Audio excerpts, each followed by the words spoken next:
మనిషి ఎక్కడ ఎలా ప్రవర్తించాలో, ధర్మాన్ని ఎలా అనుష్ఠానం చెయ్యాలో, ధర్మాన్ని పట్టుకున్నవాడు ఎంత గొప్పవాడవుతాడో, యుగాలు మారిపోయిన త్రేతాయుగం అయిపోయి ద్వాపరయుగం అయిపోయి కలియుగం వచ్చిన త్రేతాయుగంలో ధర్మానుష్ఠానం చేసినటువంటి రామచంద్రమూర్తి యొక్క జీవిత వృత్తాంతం రామాయణ కథగా ఇప్పటికీ పసిపిల్లలకి కూడా తల్లి చేత ఎలా చెప్పబడుతోందో, ధర్మానుష్ఠానం చేసినటువంటి రాముని యొక్క పేరు తారకనామమై ఇప్పటికీ రామనామాన్ని అందరూ పలకండి అని అనేంత గొప్పతనాన్ని సంతరించుకుందో, అసలు జీవితంలో ఏ సందర్భంలో ఎక్కడ ఎటువంటి ఒడుపు ఉండాలో, ఎలా మనిషి మంచి గుణాల్ని సంతరించుకుని పరిపూర్ణత్వాన్ని పొందాలో తెలుసుకోవాలి అంటే రామాయణాన్ని చదవాలి. వాల్మీకి మహర్షి యొక్క ఆశ్రమానికి ఒకనాడు నారదుడు వచ్చాడు. ఆయన తపస్వి. నారదుడికి స్వాగతం చెప్పినటువంటి వాల్మీకి మహర్షి నారదుడిని ఉద్దేశించి ఒక ప్రశ్న వేశాడు. ఈ కాలములో ఈ సమయంలో 16 గుణములు కలిగినటువంటి పరిపూర్ణమైన మానవుడు ఎవరైనా ఉన్నాడా అని అడిగినప్పుడు, అందులో ధర్మము గురించి బాగా తెలిసున్నవాడు, అంటే కేవలం ధర్మం గురించి చదువుకోవడం కాదు, ధర్మానుష్ఠాన తత్పరుడు, ఎప్పుడూ ధర్మాన్ని ఆచరించేవాడు, సత్యసంధుడైనటువంటి వాడు, మహాపరాక్రమవంతుడు, వీర్యవంతుడు, అందగాడు, సకల భూతములయందు దయ కలిగినటువంటి వాడు, ఇటువంటి గుణములు 16 గుణములు కలిగినటువంటి పరిపూర్ణమైన మానవుడు ఈ కాలమునందు ఈ దేశంలో ఈ సమయంలో ఉన్నాడా అని ప్రశ్న వేస్తే, నారదుడు వాల్మీకి మహర్షికి జవాబిస్తూ ఉన్నాడు. ఆయనే రామచంద్రమూర్తి. చాలా లఘువుగా రామకథనంతటినీ కూడా వాల్మీకి మహర్షికి చెప్పాడు. ఆ కథ విన్నాడు వాల్మీకి మహర్షి. ఆయన మనసు ఆ రామకథలో రమిస్తోంది. అబ్బా, ఏమి రాముడు, ఎంత ధర్మాత్ముడు, ఆయన గురించే ఆలోచిస్తున్నాడు. ఆలోచిస్తున్నటువంటి వాల్మీకి మహర్షి మధ్యాహ్నకాలం అయితే నదీ స్నానం చేసి సంధ్యావందనం చేసుకోవాలి. అందుకని తమసా నదీ స్నానం కోసం బయలుదేరాడు. వాల్మీకి మహర్షి వెంట భరద్వాజుడు బయలుదేరాడు. ఇద్దరూ కలిసి తమసా నదీ తీరానికి వెళ్ళి వాల్మీకి మహర్షి స్నానానికి ఉపక్రమిస్తూ ఒక్కసారి ఆ అరణ్యం యొక్క శోభనంతటినీ చూశారు. ఆ చెట్టు మీద ఒక మగ క్రౌంచము, క్రౌంచి అంటే ఆడ క్రౌంచ పక్షి రెండూ కూడా ఎంతో సంతోషంగా ఒకదానితో ఒకటి కిచకిచలాడుతూ అవి దంపతులు ఆనందంగా కాలక్షేపం చేస్తున్నాయి. ఇంతలో ఎక్కడి నుంచో ఒక బోయవాడు వచ్చాడు. ఆ వచ్చినటువంటి బోయవాడు గురి చూసి మగపక్షిని కొట్టాడు. ఆ మగపక్షి కింద పడిపోయింది. కింద పడిపోగానే తన భర్త మరణిస్తున్నాడు అని తెలుసుకున్నటువంటి క్రౌంచి ఆడపక్షి తట్టుకోలేక విలవిలలాడుతూ కన్నుల నీరు కారుస్తూ ఆ పక్షి వెంట చుట్టూ తిరుగుతోంది. ఈ దృశ్యాన్ని వాల్మీకి మహర్షి చూశారు. అప్రయత్నంగా ఆయన నోటి వెంట ఒక శ్లోకం వచ్చింది. మానుషాధ ప్రతిష్టాత్వం అగమశాశ్వతీ సమాహ యక్రౌంచ మిథునాధీకం అవధీహి కామమోహితం అన్నాడు ఆయన.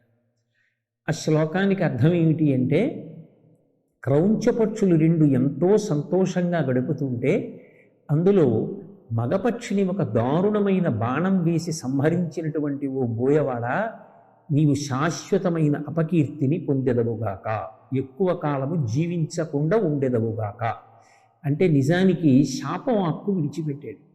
అరణ్యం అన్న తర్వాత పక్షులుండవా? పక్షులని బోయేవాళ్ళు వెళ్ళి సంహారం చెయ్యరా? కానీ అపారమైనటువంటి దయ కలిగినటువంటి వాల్మీకి మహర్షి యొక్క అంతరంగంలోంచి వెలువడినటువంటి శ్లోకం అది మొట్టమొదటి శ్లోకం. ఇదేమిటి నా నోటి వెంట ఇటువంటి మాట వచ్చింది అని ఆలోచించాడు. సరే, స్నానం అయిపోయింది. శిష్యుడితో కలిసి తిరిగి ఆశ్రమానికి వచ్చాడు. ఆశ్రమానికి వచ్చినా కూడా మనసులో అదే మాట తిరుగుతోంది. నా నోటి వెంట అప్రయత్నంగా మానుషాధ ప్రతిష్టాత్వం మగమశాశ్వతీ సమాహ యక్రౌంచ మిథునాధీకం అవధీహి కామమోహితం అన్న శ్లోకం వచ్చింది. ఇది ఛందస్సుకి సరిపోతోంది. ఇది శ్లోక రూపాన్ని పొందింది. నేను ఆవేశంతో అన్నటువంటి శాపవాక్కు కాదు, నా ఆవేశం ధర్మావేశం. ఎందుకింత చమత్కారంగా శ్లోకం నా నోటి వెంట పలికింది అని ఆలోచన చేస్తున్నాడు. ఈలోక నారద మహర్షి యొక్క తండ్రి గారైనటువంటి చతుర్ముఖ బ్రహ్మగారు ఆశ్రమంలోకి వచ్చారు. వాల్మీకి మహర్షి లేచి స్వాగతం పలికి ఆయనకి చెయ్యవలసినటువంటి సముచితమైనటువంటి మర్యాదలు చేసి ఆయన్ని ఉచితమైన ఆసనం మీద కూర్చోపెట్టి నమస్కారం చేసి నిలబడ్డాడు. బ్రహ్మగారు వాల్మీకి మహర్షిని కూడా కూర్చోమన్నారు. బ్రహ్మగారు వాల్మీకి మహర్షి వంక చూశారు. నువ్వు దేని గురించి మనసులో సతమతం అవుతున్నావో నాకు అర్థమైంది. నీ మనసులోంచి అకస్మాత్తుగా ఒక శ్లోకం ఉద్భవించింది. అది కూడా చెట్టు మీద రమిస్తున్నటువంటి క్రౌంచ పక్షులలో మగపక్షిని బోయవాడు బాణం వేసి కొట్టినప్పుడు మగపక్షి కింద పడిపోతే ఆర్తితో ఆ పక్షి చుట్టూ తిరుగుతున్నటువంటి ఆడపక్షిని చూసి నీవు ఆ బాధని తట్టుకోలేకపోతే నీ మనసులోంచి శ్లోక రూపంలో ఆ వాక్కు వెలువడింది. అది శ్లోకమే, నువ్వు బెంగపెట్టుకోక్కర్లేదు. అది అనుష్టుప్ ఛందస్సులో వచ్చింది. నువ్వు రామాయణాన్నంతటినీ కూడా రచన చెయ్యగలిగినటువంటి అధికారాన్ని పొందావు. నీకు వరమిస్తున్నాను. ఇకపైన నువ్వు ఎప్పుడు రామాయణాన్ని రచన చెయ్యడం ప్రారంభం చేసినా రామాయణ కాలంలో అంటే జరిగిపోయినటువంటి కాలంలో ఆయా వ్యక్తుల యొక్క మనసులలో ఉన్నటువంటి భావనలు కూడా నీకు తెలుస్తాయి. నువ్వు రామాయణం రచన చేస్తావు. ఈ భూమి పర్వతములతో నదులతో ఎంత కాలం ఉంటుందో అంతకాలము రామాయణ కావ్యం ఉంటుంది. రామాయణము శ్రీరామాయణము అడుగడుగున త్యాగము అణువణువున ధర్మము అనురాగము అనుబంధము అనుపమానము అనురాగము అనుబంధము అనుపమానము సహనశీల ధీర వీర వరద వీరము. కోసల దేశము అని పూర్వం ఒక దేశం ఉండేది. దానికి రాజధాని అయోధ్య. అయోధ్య అని పేరు రావడానికి కారణం యోధులు కూడా ఆ నగరాన్ని ముట్టడి చెయ్యలేదు. ఆ నగర ప్రవేశం చేసి స్వాధీనం చేసుకోవడం సాధ్యం కాదు. అంత బలవత్తరమైనటువంటి నగరము కనుక దానికి అయోధ్య అని పేరు. ఆ అయోధ్య నగరాన్ని ఇక్ష్వాకు అనబడేటటువంటి మహారాజు నిర్మాణం చేశాడు. ఆ వంశంలో వచ్చినటువంటి దశరథ మహారాజు గారు ఆ అయోధ్య నగరాన్ని రాజధాని చేసుకుని కోసల రాజ్యాన్ని పరిపాలిస్తున్నాడు. రాజ్యంలో ఉన్నటువంటి ప్రజల్ని తన కన్న బిడ్డలలా పరిపాలన చేస్తూ ఉండేవాడు. ఎన్ని ఉన్నా బిడ్డలు లేని కారణం చేత దశరథ మహారాజు గారికి సంతోషం లేదు. సంతోషం లేనటువంటి దశరథ మహారాజు గారు నాకు సంతానం ఎందుకు కలగలేదు, ఎలా కలుగుతుంది అన్న విషయం మీద మంత్రులతో విచారణ చేశాడు. మంత్రులలో ప్రధానుడైనటువంటి సుమంత్రుడన్న మంత్రి లేచి, మీరు అశ్వమేధయాగం చేసి తర్వాత పుత్రకామేష్టి చేస్తే సంతానం పొందుతారు. మహారాజా, ఈ యజ్ఞం చేయించగలిగినటువంటి సమర్థుడు ఋష్యశృంగుడు. ఆయన విభాండకుని యొక్క కుమారుడు, గొప్ప తపస్వి. ఋష్యశృంగుడు ఎంత గొప్పవాడు అంటే ఋష్యశృంగుడు ఎక్కడికి వస్తాడో అక్కడ వర్షం పడుతుంది. అంటే పరమ ధర్మాత్ములైనటువంటి వారు ఏదైనా ఒక రాజ్యంలోకి ప్రవేశిస్తే ఆ రాజ్యంలో వర్షం పడుతుంది. అంటే క్షామం ఉండదు, వాళ్ళు హాయిగా ఉంటారు. అంతటి ధర్మాత్ముడు ఋష్యశృంగుడు, మహాతపస్వి. ఆయనని తీసుకొచ్చి ఆయన ఆధ్వర్యంలో ఈ యజ్ఞం చేద్దాం, పక్కన వశిష్ఠాది మహర్షులు ఉండనే ఉన్నారు అని సలహా ఇస్తే, ప్రధానమంత్రి ఇచ్చిన సలహా మేరకు అశ్వమేధయాగం చెయ్యడం కోసం ఋష్యశృంగుణ్ణి తీసుకొచ్చి బ్రహ్మస్థానంలో కూర్చోపెట్టి యజ్ఞాన్ని ప్రారంభం చేశాడు దశరథుడు. ఆ యజ్ఞంలో అశ్వమేధయాగం పూర్తయింది. తర్వాత ఇంకా పుత్రకామేష్టి జరగాలి. ఆ పుత్రకామేష్టి చేస్తున్నప్పుడు హవిస్సిస్తారు. అంటే అది దేవతలు తినేటటువంటి హవిర్భాగం. దేవతలందరూ హవిర్భాగం పుచ్చుకోవడానికి వచ్చి కూర్చున్నారు. అందులో గంధర్వులు, యక్షులు మొదలైనటువంటి వారు కూడా ఉన్నారు. చతుర్ముఖ బ్రహ్మగారు వచ్చారు. నేను ఇందాక మీతో చెప్పే కదా, బ్రహ్మగారు అనేటప్పటికీ ఒక గౌరవం. అందరూ లేచి నిలబడ్డారు. ఆయన కూర్చున్న తర్వాత వాళ్ళ కష్టాలు చెప్పుకోవడం మొదలుపెట్టారు. ఆ కాలంలో అందరినీ బాధ పెడుతున్న వాడు ఎవరు అంటే రావణాసురుడు. రావణాసురుడు మమ్మల్ని ఎనలేని కష్టములకు ఉరి చేస్తున్నాడు. నిన్ను ఉద్దేశించి గొప్ప తపస్సు చేశాడు. బ్రహ్మగారితో మాట్లాడుతూ చెప్తున్నారు, నువ్వు ప్రసన్నుడవై ప్రత్యక్షమయ్యావు బ్రహ్మదేవ, వరములు కోరుకోమని అడిగావు. యక్ష గంధర్వ దేవతలు కిన్నెరులు కింపురుషులు వీరెవ్వరి చేతిలోనూ మరణం ఉండకూడదు అని ఆనాడు కోరుకున్నాడు. ఆ వరగర్వం చేత ఇవాళ దేవేంద్రుణ్ణి కూడా ఓడించి స్వర్గలోకాన్ని ఆక్రమించగలిగాడు. అలాగే సూర్యుడు కూడా రావణాసురుడు వెడుతుండగా ప్రకాశించడానికి భయపడతాడు. సముద్రం కూడా తరంగములతో తాను ఉండడానికి భయపడుతుంది. ఇటువంటి రావణుడు ఎవరి చేతిలో మరణిస్తాడు అని అడిగారు. బ్రహ్మగారు అన్నారు, ఆయన నన్ను వరములు అడిగినప్పుడు మనుష్యుల చేతిలో మరణించను అని అడగలేదు, కాబట్టి నరుడి చేతిలో రావణుడు మరణిస్తాడు. అలా అనగానే అక్కడ ఉన్న వాళ్ళందరూ నరులే కదా, మరి దశరథ మహారాజు గారి సభలో ఉన్న వాళ్ళందరూ మనుష్యులేగా, అయితే మేం చంపుతాం అంటారేమో అనుకున్నాడో ఏమో. శ్రీ మహావిష్ణువు శంఖచక్ర గదా పద్మములతో పీతాంబరధారి అయి సభలో ప్రత్యక్షమయ్యారు. ప్రత్యక్షమైతే వీళ్ళందరూ ప్రార్థన చేశారు. దశరథ మహారాజు పుత్రకామిష్టి చేస్తున్నాడు, ఆయనకి కుమారులు కలగాలి, నువ్వే ఆయన కడుపున నలుగురిగా ఆవిర్భవించి నరుడు అవుతావు కాబట్టి, మనుష్యుడు అవుతావు కాబట్టి, ఒక నరకాంత కడుపులోంచి వస్తున్నావు కాబట్టి, దశరథుడికి కౌసల్యా సుమిత్ర కైకేయిలకి సంతానంగా వస్తున్నావు కనుక, మనుష్యుడవు కనుక నీ చేతిలో రావణ కుంభకర్ణులు మరణిస్తారు. కాబట్టి నిన్ను 4గా విభాగం చేసుకుని 4 రూపాలతో రమ్మని ప్రార్థన చేశారు. తప్పకుండా వస్తాను అని శ్రీ మహావిష్ణువు అభయం ఇచ్చారు. పుత్రకామేష్టి పూర్తయింది. ఆ యాగాగ్నిలోంచి ఒక పురుషుడు బయటికి వచ్చాడు. చేతిలో బంగారు పాత్ర ఉంది, దాని మీద వెండి మూత పెట్టబడి ఉంది. ఆ పాత్రలో దివ్యమైనటువంటి పాయసం. ఆ పాయసం పట్టుకుని పైకొచ్చిన పురుషుడు దశరథ మహారాజును ఉద్దేశించి మాట్లాడుతూ ఒక మాట చెప్పాడు, ఇది దివ్యమైనటువంటి పాయసం.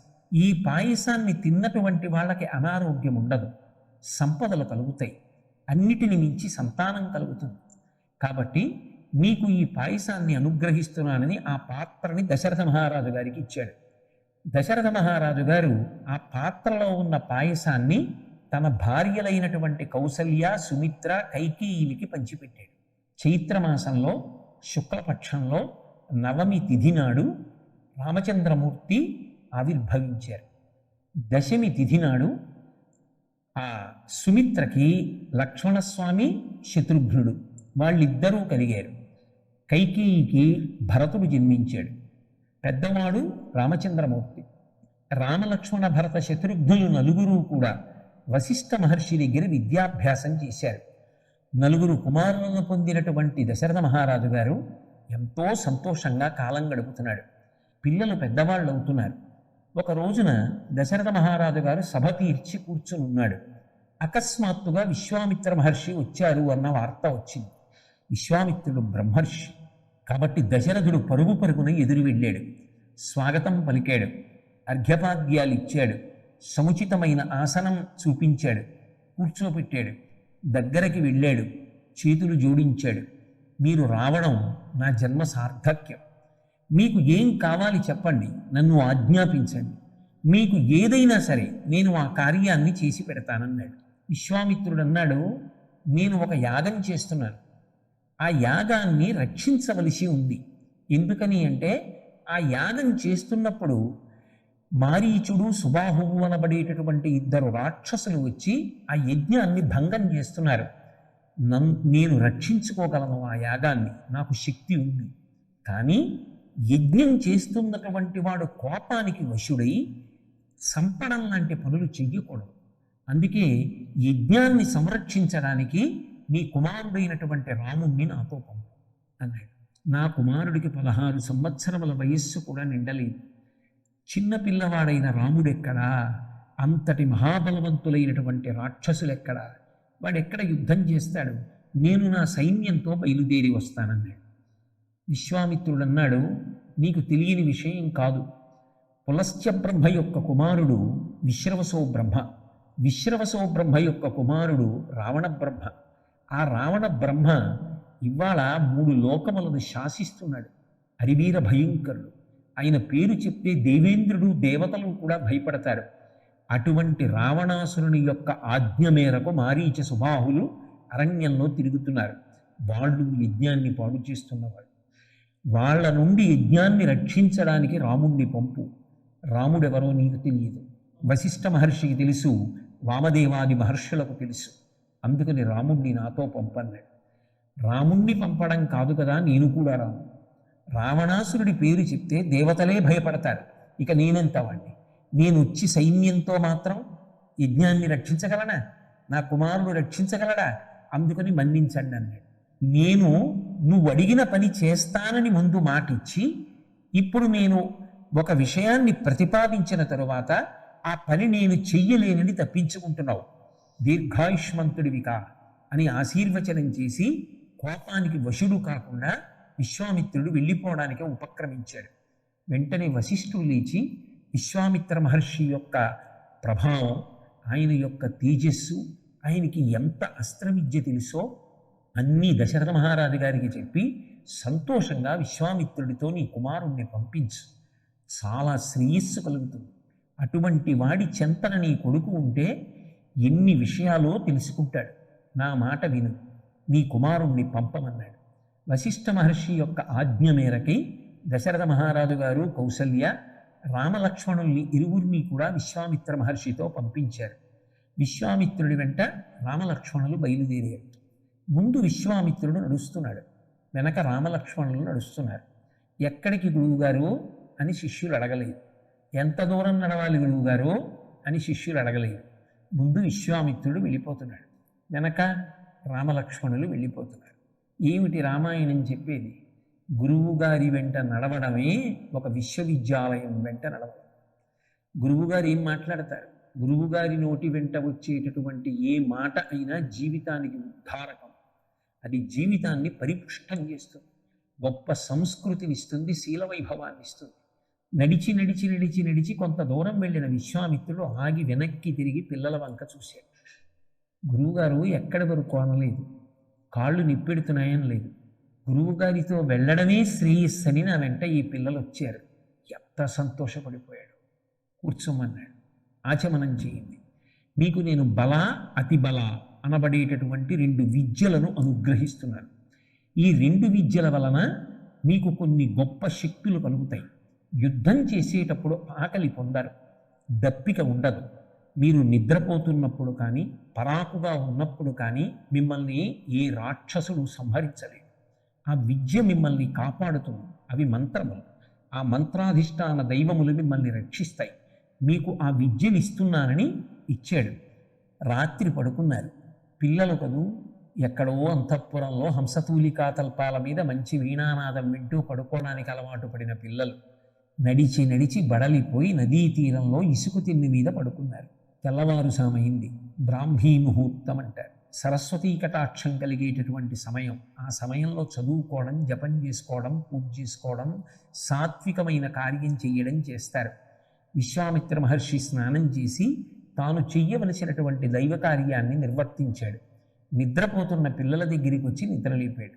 కౌసల్యా సుప్రజా రామ పూర్వా సంధ్యా ప్రవర్తతే ఉత్తిష్ఠ నరసాత్తూల కర్తవ్యం దైవమాత్మికం. ఎంత గొప్ప మాట మాట్లాడాడు. ఆ పిల్లలిద్దరూ నిద్ర లేచారు, బయలుదేరారు.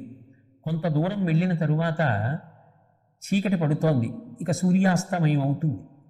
అటువంటి సమయంలో తాటక వికృతమైనటువంటి ఆకారంతో భయంకరమైనటువంటి శబ్దం చేస్తూ ఆ రామలక్ష్మణుల మీదకి విశ్వామిత్ర మహర్షి మీదకి వస్తోంది.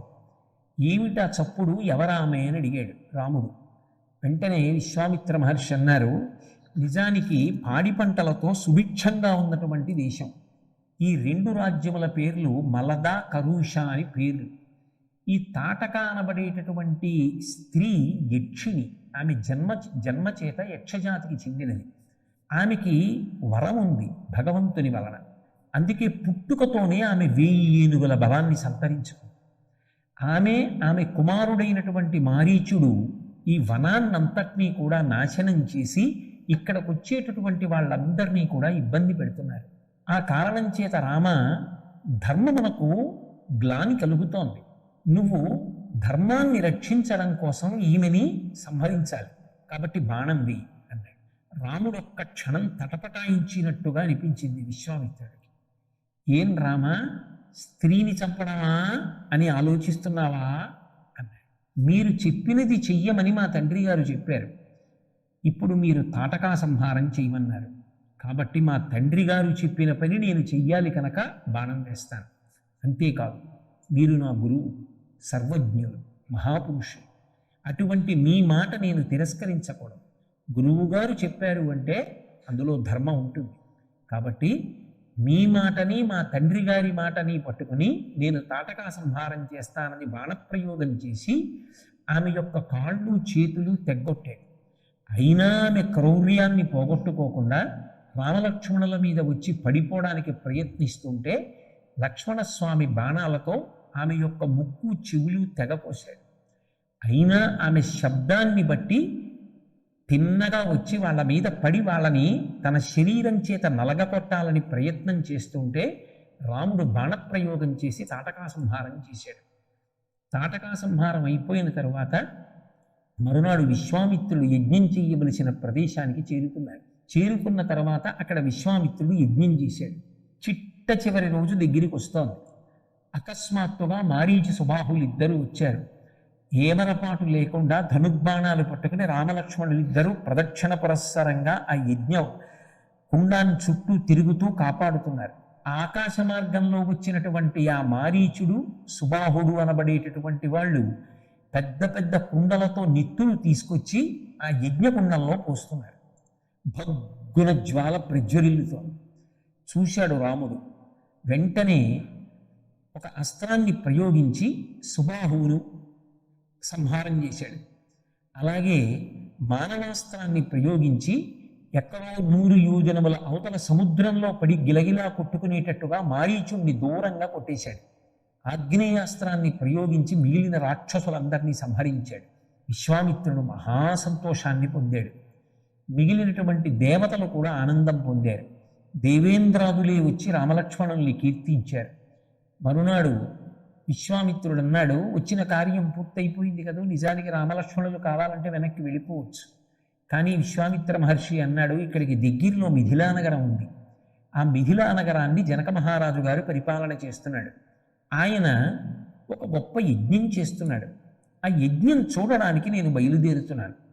రామలక్ష్మణులారా మీరు కూడా వస్తారా అని అనలేదు రామాయణ కావ్యంలో. నేను వెడుతున్నాను అని చెప్పి ఊరుకున్నాడు. గురువుగారి వెంట వెళ్ళడం, గురువుగారు చెప్పిన మాటలు వినడం కొన్ని వందల గ్రంథాలు చదవడంతో సమానం. ఆ విలువ రామలక్ష్మణులకు తెలిసిందా? అది పరీక్ష. వెంటనే రామలక్ష్మణులు అన్నారు, హే భగవన్ అంటారు వాళ్ళు. గురువు భగవంతుడితో సమానం. హే బ్రహ్మన్ మీ వెంట మేము కూడా వస్తాం అన్నాడు. తీసుకెళ్ళాడు. వెళ్ళిన తరువాత జనక మహారాజు గారు స్వాగతం పలికాడు. విశ్వామిత్ర మహర్షి అంటే మహానుభావుడు, బ్రహ్మర్షి, ఎంతో సంతోషం పొందాడు. లోపలికి వెళ్ళాలి. కానీ మిథిలా నగరానికి వెళ్ళడానికి ముందర ఒక విశేషం జరిగింది. ఇక మిథిలా నగరంలో ప్రవేశిస్తాడు, జనక మహారాజు గారు స్వాగతం పలుకుతాడనగా మిథిలా నగరం యువతల ఒక ఆశ్రమం కనపడింది. ఆశ్రమం అంతా కూడా నిర్జనంగా ఉంది. ఎవ్వరు జనులు లేరు. ఏమి ఆశ్రమం ఇలా ఉంది అని అడిగాడు రాముడు ఆ గురువు అయినటువంటి విశ్వామిత్రుడు. సరి అయినటువంటి శిష్యుడైతే గురువు గారిని ఆర్తితో ప్రశ్నిస్తే గురువు సంతోషించి మాట్లాడతాడు. అప్పుడు విశ్వామిత్రుడు రాముడికి ఆ ఆశ్రమం యొక్క వృత్తాంతాన్ని చెప్పాడు. ఇది గౌతమ మహర్షి యొక్క ఆశ్రమం. ఆయన భార్య మహాపతివ్రత అహల్య. కానీ ఆమె చెయ్యకూడని అపరాధం ఒకటి చేసింది. ఆ అపరాధం చేసిన కారణం చేత గౌతమ మహర్షి శపించారు. వాయుభక్ష నిరాహారా తప్యంతే భస్మశాయిని అని. నువ్వు ఆహారం తీసుకోకు, బూది కప్పి ఉంటావు, నువ్వు రాయిపోని శపించలేదు. బూది కప్పి ఇక్కడ ఉన్నావని కూడా నిన్ను ఎవరు గుర్తుపట్టరు. ధూళి అంతా నీ మీద పడి ఉంటుంది. కేవలము గాలిని ఆహారంగా స్వీకరిస్తూ అన్నం తినకుండా అలా ఉంటావు తపస్సు చేస్తూ. నువ్వు చేసినటువంటి తపస్సు ఫలించినది అని గుర్తు ఏమిటంటే రాముడు వస్తాడు. రాముడు ఈ ఆశ్రమంలో ప్రవేశించినప్పుడు ఆయన పాద పరాగము సోకి నీవు చేసినటువంటి పాపము పోతుంది, నువ్వు మళ్ళీ పునీత అవుతావు. ఆనాడు నేను వచ్చి మళ్ళీ నిన్ను స్వీకరిస్తానని గౌతమ మహర్షి తపస్సు చేసుకోవడానికి వెళ్ళిపోయారు. రాముడు ఆ ఆశ్రమ ప్రాంగణంలోకి ప్రవేశించగానే ఆయన యొక్క ప్రభావం వలన ఆ అహల్య మళ్ళీ స్త్రీ రూపాన్ని పొందింది. అయితే బాలుడు కదా రాముడు, తన వలన అహల్యకి శాప విమోచనమైన తాను అహల్య పాదముల మీద పడి నమస్కరించాడు. రాముడు ఎలా ప్రవర్తించాలో మనకి నేర్పుతాడు ఎప్పుడు. తదనంతరం అహల్యాశాప విమోచనం అయిపోయిన తర్వాత రామలక్ష్మణులు విశ్వామిత్రుడు కలిసి మిథిలా నగరానికి వెళ్ళారు. మిథిలా నగరం చేరుకోగానే బ్రహ్మర్షి వచ్చాడని జనక మహారాజు గారు వచ్చి స్వాగతం పలికాడు. లోపలికి వెళ్ళారు. యజ్ఞం జరుగుతోంది. విశ్వామిత్రుడు జనక మహారాజును ఉద్దేశించి ఒక మాట అన్నాడు. మీ ఇంట్లో శివధనస్సు ఉంది. చాలా కాలంగా పరమశివుడి చేత అనుగ్రహింపబడినటువంటి ధనస్సు మీ పూజా మందిరంలో రక్షింపబడుతోంది. వీళ్ళు క్షత్రియులు, దశరథ మహారాజు గారి కుమారులు రామలక్ష్మణులు. వాళ్ళకి ఆ ధనస్సు చూడాలని సంతోషం ఉంటుంది కదూ, ఒక్కసారి ఆ ధనస్సు చూపించమన్నాడు. ఆ ధనస్సు ఒక మంజూష యందు భద్రపరచబడింది. మంజూష అంటే పెట్టె. సాధారణంగా ఎంత బరువైనదైనా దాన్ని చక్రాలు ఉన్న బండి మీద పెడితే దాన్ని లాగడం తేలికే.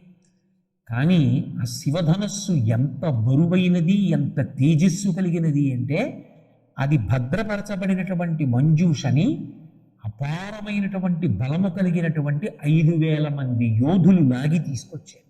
తీసుకొచ్చిన తర్వాత ఆ మంజూష తెరిచారు. విశ్వామిత్ర మహర్షి యొక్క అనుగ్రహంతో రామచంద్రమూర్తి ఆ శివధనస్సుని ఎక్కుపెట్టాడు. అంతకుముందు ఆ ధనస్సుని ఎక్కుపెట్టాలని ఎందరో ప్రయత్నించారు, ఎవ్వరూ ఎక్కుపెట్టలేకపోయారు. కానీ ఆ రాముడు ఆ శివధనస్సును ఎక్కుపెట్టినప్పుడు ఆ ధనస్సు మధ్యలోకి విరిగిపోయింది, శివధనుర్భంగమైంది. అన్న మాట ప్రకారంగా జనక మహారాజు గారు సీతమ్మని రామచంద్రమూర్తికి ఇచ్చి వివాహం చేయడానికి గబగబా ముందుకొచ్చాడు. ఎందుకని అంటే జనక మహారాజు గారే ఆ విషయాన్ని చెప్పాడు. ఒకప్పుడు జనక మహారాజు గారు యజ్ఞం చెయ్యడం కోసం భూమిని నాగలి పెట్టి దున్నుతున్నాడు. ఆ నాగటి చాలుకు తగిలి ఉద్ధిత అంటే ఏదో పెట్టెలో దొరికినట్టు దొరకడం కాదు, ఒక మొక్క పైకి ఎలా లేస్తుందో అలా భూమిలోంచి పైకి లేచింది. నాగటి చాలుకి తగిలి పైకి లేచింది కనుక సీత అని పేరు వచ్చింది. ఆమె నా కుమార్తె. ఆమె నాకు జన్మించినది కాదు, కానీ యజ్ఞం చేయడానికి భూమిని దున్నుతున్నప్పుడు నన్ను అనుగ్రహించి భూమిలోంచి పైకి లేచింది.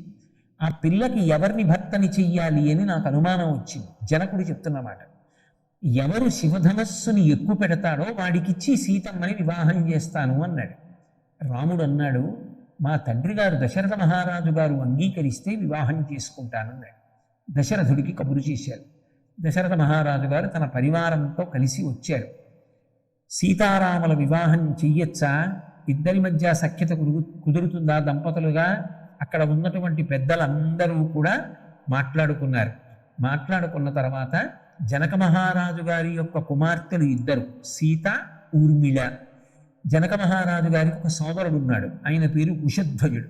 ఆ కుశధ్వజుడికి 2 కుమార్తెలు, మాండవి, శృతకీర్తి. ఇప్పుడు సీతమ్మని రాముడికి ఇచ్చారు, ఊర్మిళని లక్ష్మణుడికి ఇచ్చారు, అలాగే మాండవిని భరతుడికి ఇచ్చారు. చిట్ట చివరి శృతకీర్తిని శత్రుఘ్నుడికి ఇచ్చారు. 4 యొక్క వివాహాలు చక్కగా సుముహూర్తంలో జరిగాయి.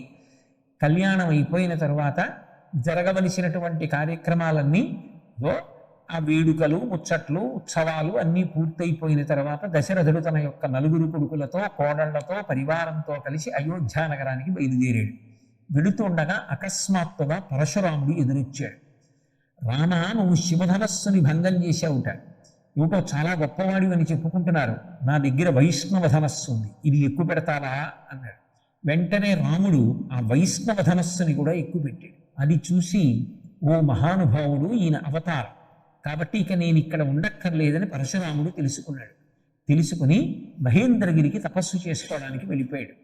వెళ్ళిపోయిన తర్వాత రామలక్ష్మణ భరత శత్రుఘ్నులు తమ భార్యలతోటి, తండ్రి గారితోటి కలిసి సంతోషంగా అయోధ్య నగరానికి వచ్చి సుఖంగా ఉన్నారు.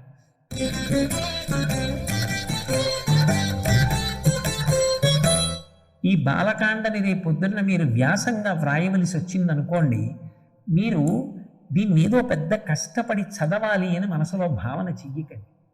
దీన్ని ఒక క్రమం మనసులో పెట్టుకోండి. ఏ క్రమం వచ్చింది అన్నది ఒక్కసారి ఆలోచించండి. కొన్ని కొన్ని పేర్లు ఉంటాయి. పేర్ల వరకు కొంచెం జాగ్రత్తగా చదివి ధారణ చేయవలసింది. రామలక్ష్మణ భరత శత్రుఘ్నులు, మలద కలుషదీశములు, తాటక, విశ్వామిత్రుడు, వశిష్ఠుడు, ఇటువంటి పేర్లు కొంచెం 1-2 మాటలు ప్రతిరోజు మననం చేసుకుంటుంటే జ్ఞాపకం ఉంటుంది. దాన్ని ఒక్క వరుస క్రమంలో పూలదండ గుచ్చుతారు చూడండి, దారానికి పువ్వు పెట్టి ఇటో పువ్వు పెట్టి మడత వేసి ఇలా తీసి ఇలా ఇలా లాగుతుంటే దండ వస్తుంది. అలా ఆ క్రమాన్ని జ్ఞాపకం పెట్టుకోవాలి. మొదటెక్కడ వాల్మీకి మహర్షి ఆశ్రమం, నారదుడు రావడం, సంక్షేప రామాయణం చెప్పడం, తమసానదికి వాల్మీకి స్నానానికి వెళ్ళడం, క్రౌంచపక్షుల జంట కనపడడం, బోయవాడు మగపక్షిని కొట్టడం, ఆడపక్షి బాధపడడం, వాల్మీకి మహర్షి శ్లోకం చెప్పడం, ఇదేమిటి శ్లోకం వచ్చిందనుకోవడం, బ్రహ్మగారు రావడం, రామాయణ రచన చెయ్యమని వరమివ్వడం, రామాయణ ప్రారంభం చెయ్యడం, కోసల రాజ్యం, అయోధ్య రాజధాని, దశరథ మహారాజు గారు పిల్లలు లేకపోవడం, ఋష్యశృంగుణ్ణి తీసుకురావడం, వశిష్ఠుడు అక్కడ ఉండడం, యజ్ఞం చెయ్యడం, అశ్వమేధం తర్వాత పుత్రకామీష్టి చెయ్యడం, అందులోంచి పాయస పాత్ర పట్టుకుని యజ్ఞపురుషుడు రావడం, దశరథుడు తన భార్యలకి పాయసాన్ని పంచివ్వడం, ఇచ్చిన తరువాత 4 కుమారులు కలగడం, ఈ కుమారులు కలిగే ముందు పుత్రకామేష్టి చేసేటప్పుడే శ్రీ మహావిష్ణువు వాళ్ళందరికీ కూడా అక్కడ ఉన్న దేవతలకి వరమివ్వడం, రావణ సంహారం చేస్తానని చెప్పడం, ఆ తరువాత ఈ 4 కుమారులు చక్కగా పెరిగి పెద్దవారై చక్కటి విద్యాభ్యాసం చెయ్యడం. ఒకనాడు దశరథ మహారాజు గారు సభ తీర్చి ఉండగా అకస్మాత్తుగా విశ్వామిత్రుడు రావడం, మీరు ఏ పని అడిగినా నేను చేసి పెడతానని దశరథుడు అనడం, యజ్ఞ సంరక్షణ కొరకు రమ్మంటే నేను రాలేను, కొడుకు రాముణ్ణి పంపించలేనని చెప్పడం, విశ్వామిత్రుడు ఆగ్రహించడం, వశిష్ఠుడు నచ్చ చెప్పడం, రామలక్ష్మణుల్ని పంపడం, రామలక్ష్మణులకు బల అతి బల అన్న శక్తుల్ని ఇవ్వడం, తాటకా సంహారం చెయ్యడం, వివిధాస్త్రములను విశ్వామిత్రుడు వారికి ప్రదానం చెయ్యడం, యజ్ఞ సంరక్షణం చెయ్యడం, మారీచుణ్ణి 100 యోజనముల సముద్రానికి అవతల వరకు మానవాస్త్రం పెట్టి కొట్టడం, సుబాహువుని సంహరించడం, ఇతర రాక్షసుల్ని సంహరించడం, ఆయనతో కలిసి మిథిలా నగరానికి బయలుదేరడం, మిథిలా నగరానికి ముందు గౌతమ మహర్షి ఆశ్రమం, అహల్యకి శాప విమోచనం కావడం, తర్వాత బయలుదేరి మిథిలా నగరానికి వెళ్ళిన తర్వాత విశ్వామిత్రుడి శివధనస్సు యొక్క ప్రస్తావన తీసుకొచ్చి శివధనస్సు మంజూషలో తీసుకురమ్మంటే జనక మహారాజు గారు దాన్ని అక్కడికి వచ్చే ఏర్పాటు చెయ్యడం, రాముడి శివధనస్సు ఎక్కుపెట్టడం,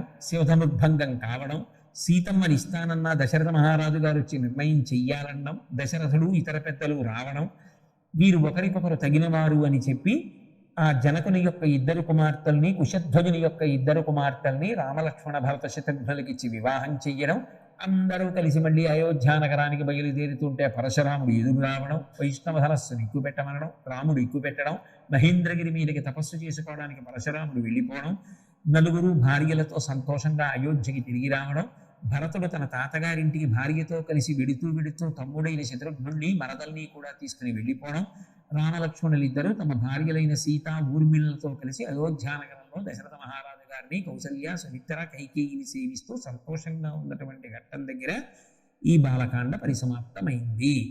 అలా ఒక ఘట్టం తర్వాత ఒక ఘట్టం, అది ఏముంది, ఒక కథాక్రమం, అందులో ఉన్నటువంటి ధర్మసూక్ష్మం, ఎక్కడ ఎవరిని ఎలా గౌరవించారు, ఈ విషయాలు చక్కగా జ్ఞాపకం పెట్టుకుంటే ఎంతసేపు ఒక్కసారి వింటే చాలు. రేపు ఉపవాచకంలో బాలకాండ గురించి వ్రాయవలసి వస్తే మీరు అందంగా రాస్తారు. రామాయణము శ్రీరామాయణము అడుగడుగున త్యాగము అణువణువున ధర్మము అనురాగము అనుబంధము అనుపమానము అనురాగము అనుబంధము అనుపమానము సహనశీల ధీర వీర వరద వీరము. దశరథ మహారాజు గారికి తన 4 కుమారుల మీద ఎనలేని ప్రేమ. ఒక వ్యక్తికి 2 చేతులుంటే 2 చేతుల మీద సమానమైన ప్రేమ ఉంటుంది. అలా దశరథ మహారాజు గారు తన 4 కుమారుల్ని తన యొక్క 4 బాహువులుగా భావించేవాడు. అంత సమానమైన ప్రేమ, అంత సంతోషం పిల్లల్ని చూస్తే. కానీ రాముడంటే విశేషమైనటువంటి అభిమానం. మిగిలిన కొడుకుల కన్నా కూడా రాముడి పట్ల ఎక్కువ ప్రీతిని పొంది ఉన్నాడు. దానికి కారణం పక్షపాతం కాదు. రాముడు సకల సుగుణాభిరాముడు. ఆయనని మెచ్చుకోనటువంటి వాళ్ళు అసలు ఆ కోసల రాజ్యంలో ఎవ్వరూ లేరు. అందరూ ఆయనని ఇష్టపడేవారు. ఇష్టపడడానికి కారణం ఆయన యొక్క గుణములు. అంత మంచి గుణములు కలిగినటువంటి వాడు. ఆయన యందు సోమరితనం కానీ ఏమరపాటు కానీ ఎప్పుడు ఉండేవి కావు. బహుశ్రద్ధతో ఉండేవాడు.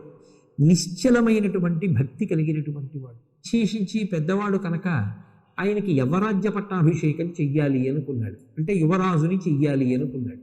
నిజానికి ఆ రోజులలో ఉన్నది రాజరికమైన ఎంత ప్రజాస్వామ్యం పాటించాడో. రాజ్యంలో ఉన్నటువంటి సామంతుల్ని, ఇతర రాజుల్ని, జానపదుల్ని అందరినీ పిలిపించి పెద్ద సభ చేశాడు. ఆ సభలో యవ్వరాజ్య పట్టాభిషేక ప్రస్తావన తీసుకొచ్చాడు. నా పెద్ద కుమారుడైనటువంటి రాముడికి యవ్వరాజ్య పట్టాభిషేకం చెయ్యాలని అనుకుంటున్నాను. మీకు అందరికీ సమ్మతమేనా? రాముడు యువరాజు కావడం వల్ల మీకేం ఇబ్బంది లేదు కదా అని అడిగారు. ఆ సభకి వచ్చినటువంటి ప్రముఖులు కానీ, జానపదులు కానీ, ప్రజలు కానీ, సామంతులు కానీ అందరూ కూడా రాముడు యువరాజు కావడం కన్నా మాకు సంతోషకరమైనటువంటి విషయం ఇంకొకటి లేదు, తప్పకుండా యవ్వరాజ్య పట్టాభిషేకం చేయమన్నారు. సరే, రాముడికి యవ్వరాజ్య పట్టాభిషేకం చెయ్యాలని నిర్ణయించుకున్నటువంటి దశరథ మహారాజు గారు రాముడికి కబురు చేశాడు. దగ్గర కూర్చోబెట్టుకున్నాడు. రాజ్యాన్ని ఎంత జాగ్రత్తగా పరిపాలన చెయ్యాలో, ప్రజల్ని కన్న బిడ్డల్లా ఎలా చూసుకోవాలో, సత్యధర్మముల పట్ల ఎలా అనురక్తి కలిగి ఉండాలో చిరునవ్వులు చిందిస్తూ తన కొడుక్కి అన్ని విషయాలు చెప్పి రాజధర్మాలన్నింటినీ కూడా నూరిపోశాడు. తండ్రి దగ్గర సెలవు తీసుకుని రామచంద్రమూర్తి తన యొక్క మందిరానికి వెళ్ళిపోయాడు. దశరథ మహారాజు గారు ఎంతో సంతోషంగా ఇంకా కొడుక్కి పట్టాభిషేకం చేస్తున్నానని ఆ రాత్రి విశ్రాంతి తీసుకోవడానికి కైకేయి మందిరానికి బయలుదేరాడు. అయోధ్యానగరం అంతటా కూడా రాముడు యువరాజు అవుతున్నాడనేటటువంటి ఆనందం ప్రస్ఫుటంగా కనపడింది. ఇంటింటా కూడా అలంకారాలు చేశారు, చక్కటి ముగ్గులు పెట్టారు, పతాకాలు ఎగరేశారు, గంధం కలిపినటువంటి నీళ్లు రహదారుల మీద చల్లారు, పువ్వులు చల్లారు. ప్రజలందరూ కూడా ఎంతో సంతోషంతో ఉన్నారు. పరమధర్మాత్ముడైనటువంటి రాముడు మనకి యువరాజు కాబోతున్నాడని. ఇంత సంతోషంలో ఉండగా కైకేయి యొక్క అరణపు దాసి మందర అని పేరు కలిగినటువంటి ఒక స్త్రీ ఉంది. అరణపు దాసి అంటే ఒక స్త్రీ వివాహం చేసుకుని అత్తవారింటికి వస్తున్నప్పుడు పూర్వకాలంలో రాజుల యొక్క కుటుంబాలలో ఆమెతో పాటుగా దాస్యం చెయ్యడానికి వస్తూ ఉండేవారు. అలా వచ్చినటువంటి స్త్రీని అరణపు దాసి అంటారు. కైకేయి వెంట వచ్చినటువంటి అరణపు దాసి మందర. ఆమెకి కైకేయి దగ్గర కొంచెం స్వాతంత్ర్యం. ఆమె పరుగు పరుగున కైకేయి దగ్గరికి వచ్చింది. వచ్చి కైకేయి పెద్ద కుమారుడైనటువంటి రామచంద్రమూర్తికి యవ్వరాజ్య పట్టాభిషేకం చెయ్యాలని మహారాజు అయినటువంటి దశరథుడు సంకల్పం చేశాడు అని చెప్పింది. వెంటనే కైకమ్మ ఒక బహుమానాన్ని తీసుకొచ్చి మందరకిచ్చింది. కానీ ఆ మందర బహుమానం ఇచ్చినటువంటి కైకమ్మని అభినందించలేదు. అభినందించకపోగా ముక్కున వేలేసుకుని, నువ్వు ఎంత అమాయకురాలివి, రాముడికి పట్టాభిషేకం చేస్తుంటే నువ్వు మురిసిపోతున్నావా అంది. రాముడికి పట్టాభిషేకం జరుగుతుంటే బాధపడవలసిన అవసరం ఏముందా అని ఆశ్చర్యపోయింది కైకమ్మ. అదే ప్రశ్న అందరితో ప్రస్తావన చేసింది. చెప్పుడు మాటలు ఎంత స్వచ్ఛమైనటువంటి మనసున్న వాళ్ళని కూడా పాడు చేసేస్తాయి. రెండు బలమైన విషయాలు ప్రస్తావించింది మందర. ఇవాళ రాముడు రాజు అయితే రేపు రాముడి కొడుకులు రాజులు అవుతారు. కాబట్టి భరతుడు ఎప్పటికీ రాముడికి దాస్యం చెయ్యాలి. భరతుడి కొడుకులు రాముడి కొడుకులకు దాస్యం చెయ్యాలి. రాముడు రాజైతే రాముడి తల్లి కౌసల్య రాజమాత అవుతుంది. అప్పుడు కైకేయి ఏం చెయ్యాలి? కౌసల్యకి దాస్యం చెయ్యాలి. నువ్వు దాసిగా మిగిలిపోతావు, నీ కొడుకు దాసుడిగా మిగిలిపోతాడు తప్ప రాజ్యాధికారం ఎప్పటికీ పొందలేదు. పిచ్చిదానా, ఇది తెలుసుకోకుండా రాముడికి యవ్వరాజ్య పట్టాభిషేకం చేస్తుంటే సంతోషపడిపోతావే? ఇప్పటికైనా నా మాట విని రాముడు యవ్వరాజ్య పట్టాభిషేకం పొందకుండా రాజును నిగ్రహించు అని ఆమె సలహా ఇచ్చింది. మందర చెప్పినటువంటి సలహా కైకేయి తలకెక్కింది. ఆమె కోపగృహానికి వెళ్ళి పడుకుంది. దశరథ మహారాజు గారు పాపం ఈ సంతోషకరమైన వార్త కైకమ్మకి చెప్దామని ఎంతో ఆనందంగా కైకేయి మందిరానికి వచ్చాడు.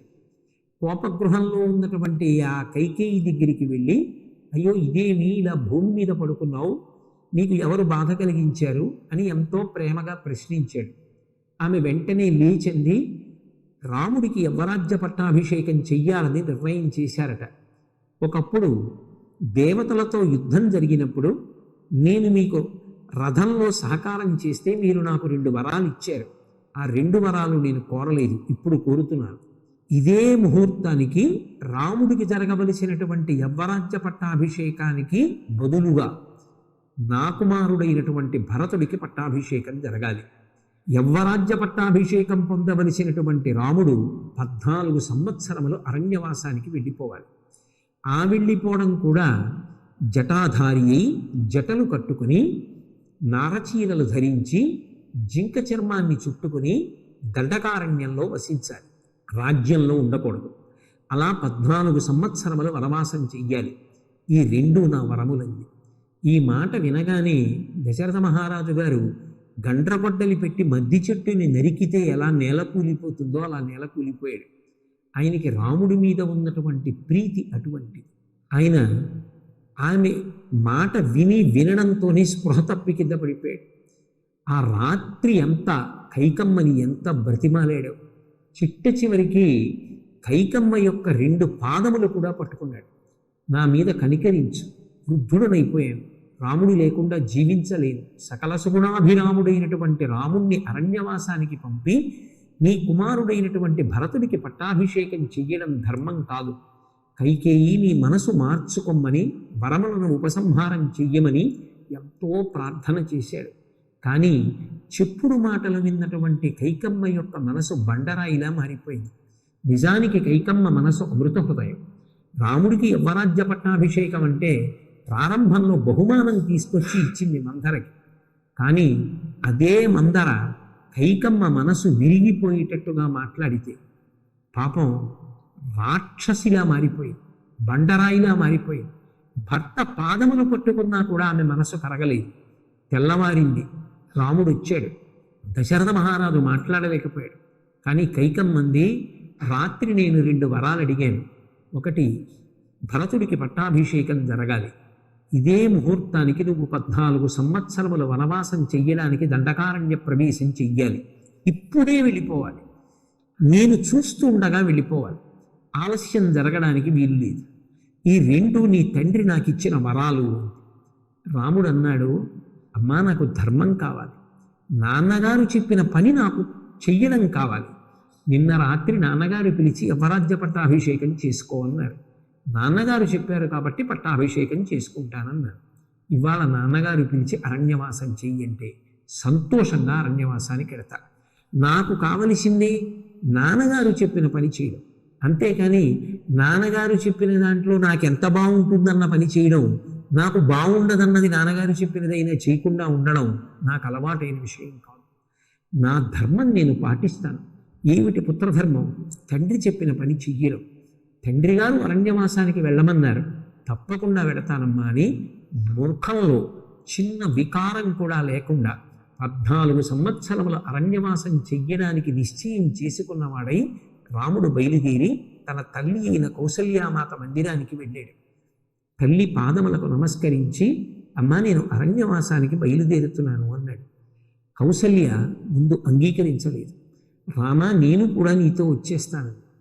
అలా రాకూడదు అని కౌసల్యకి ధర్మాన్ని ఉపదేశం చేసి రాముడు అరణ్యవాసానికి వెళ్ళడానికే నిశ్చయించుకున్నాడు.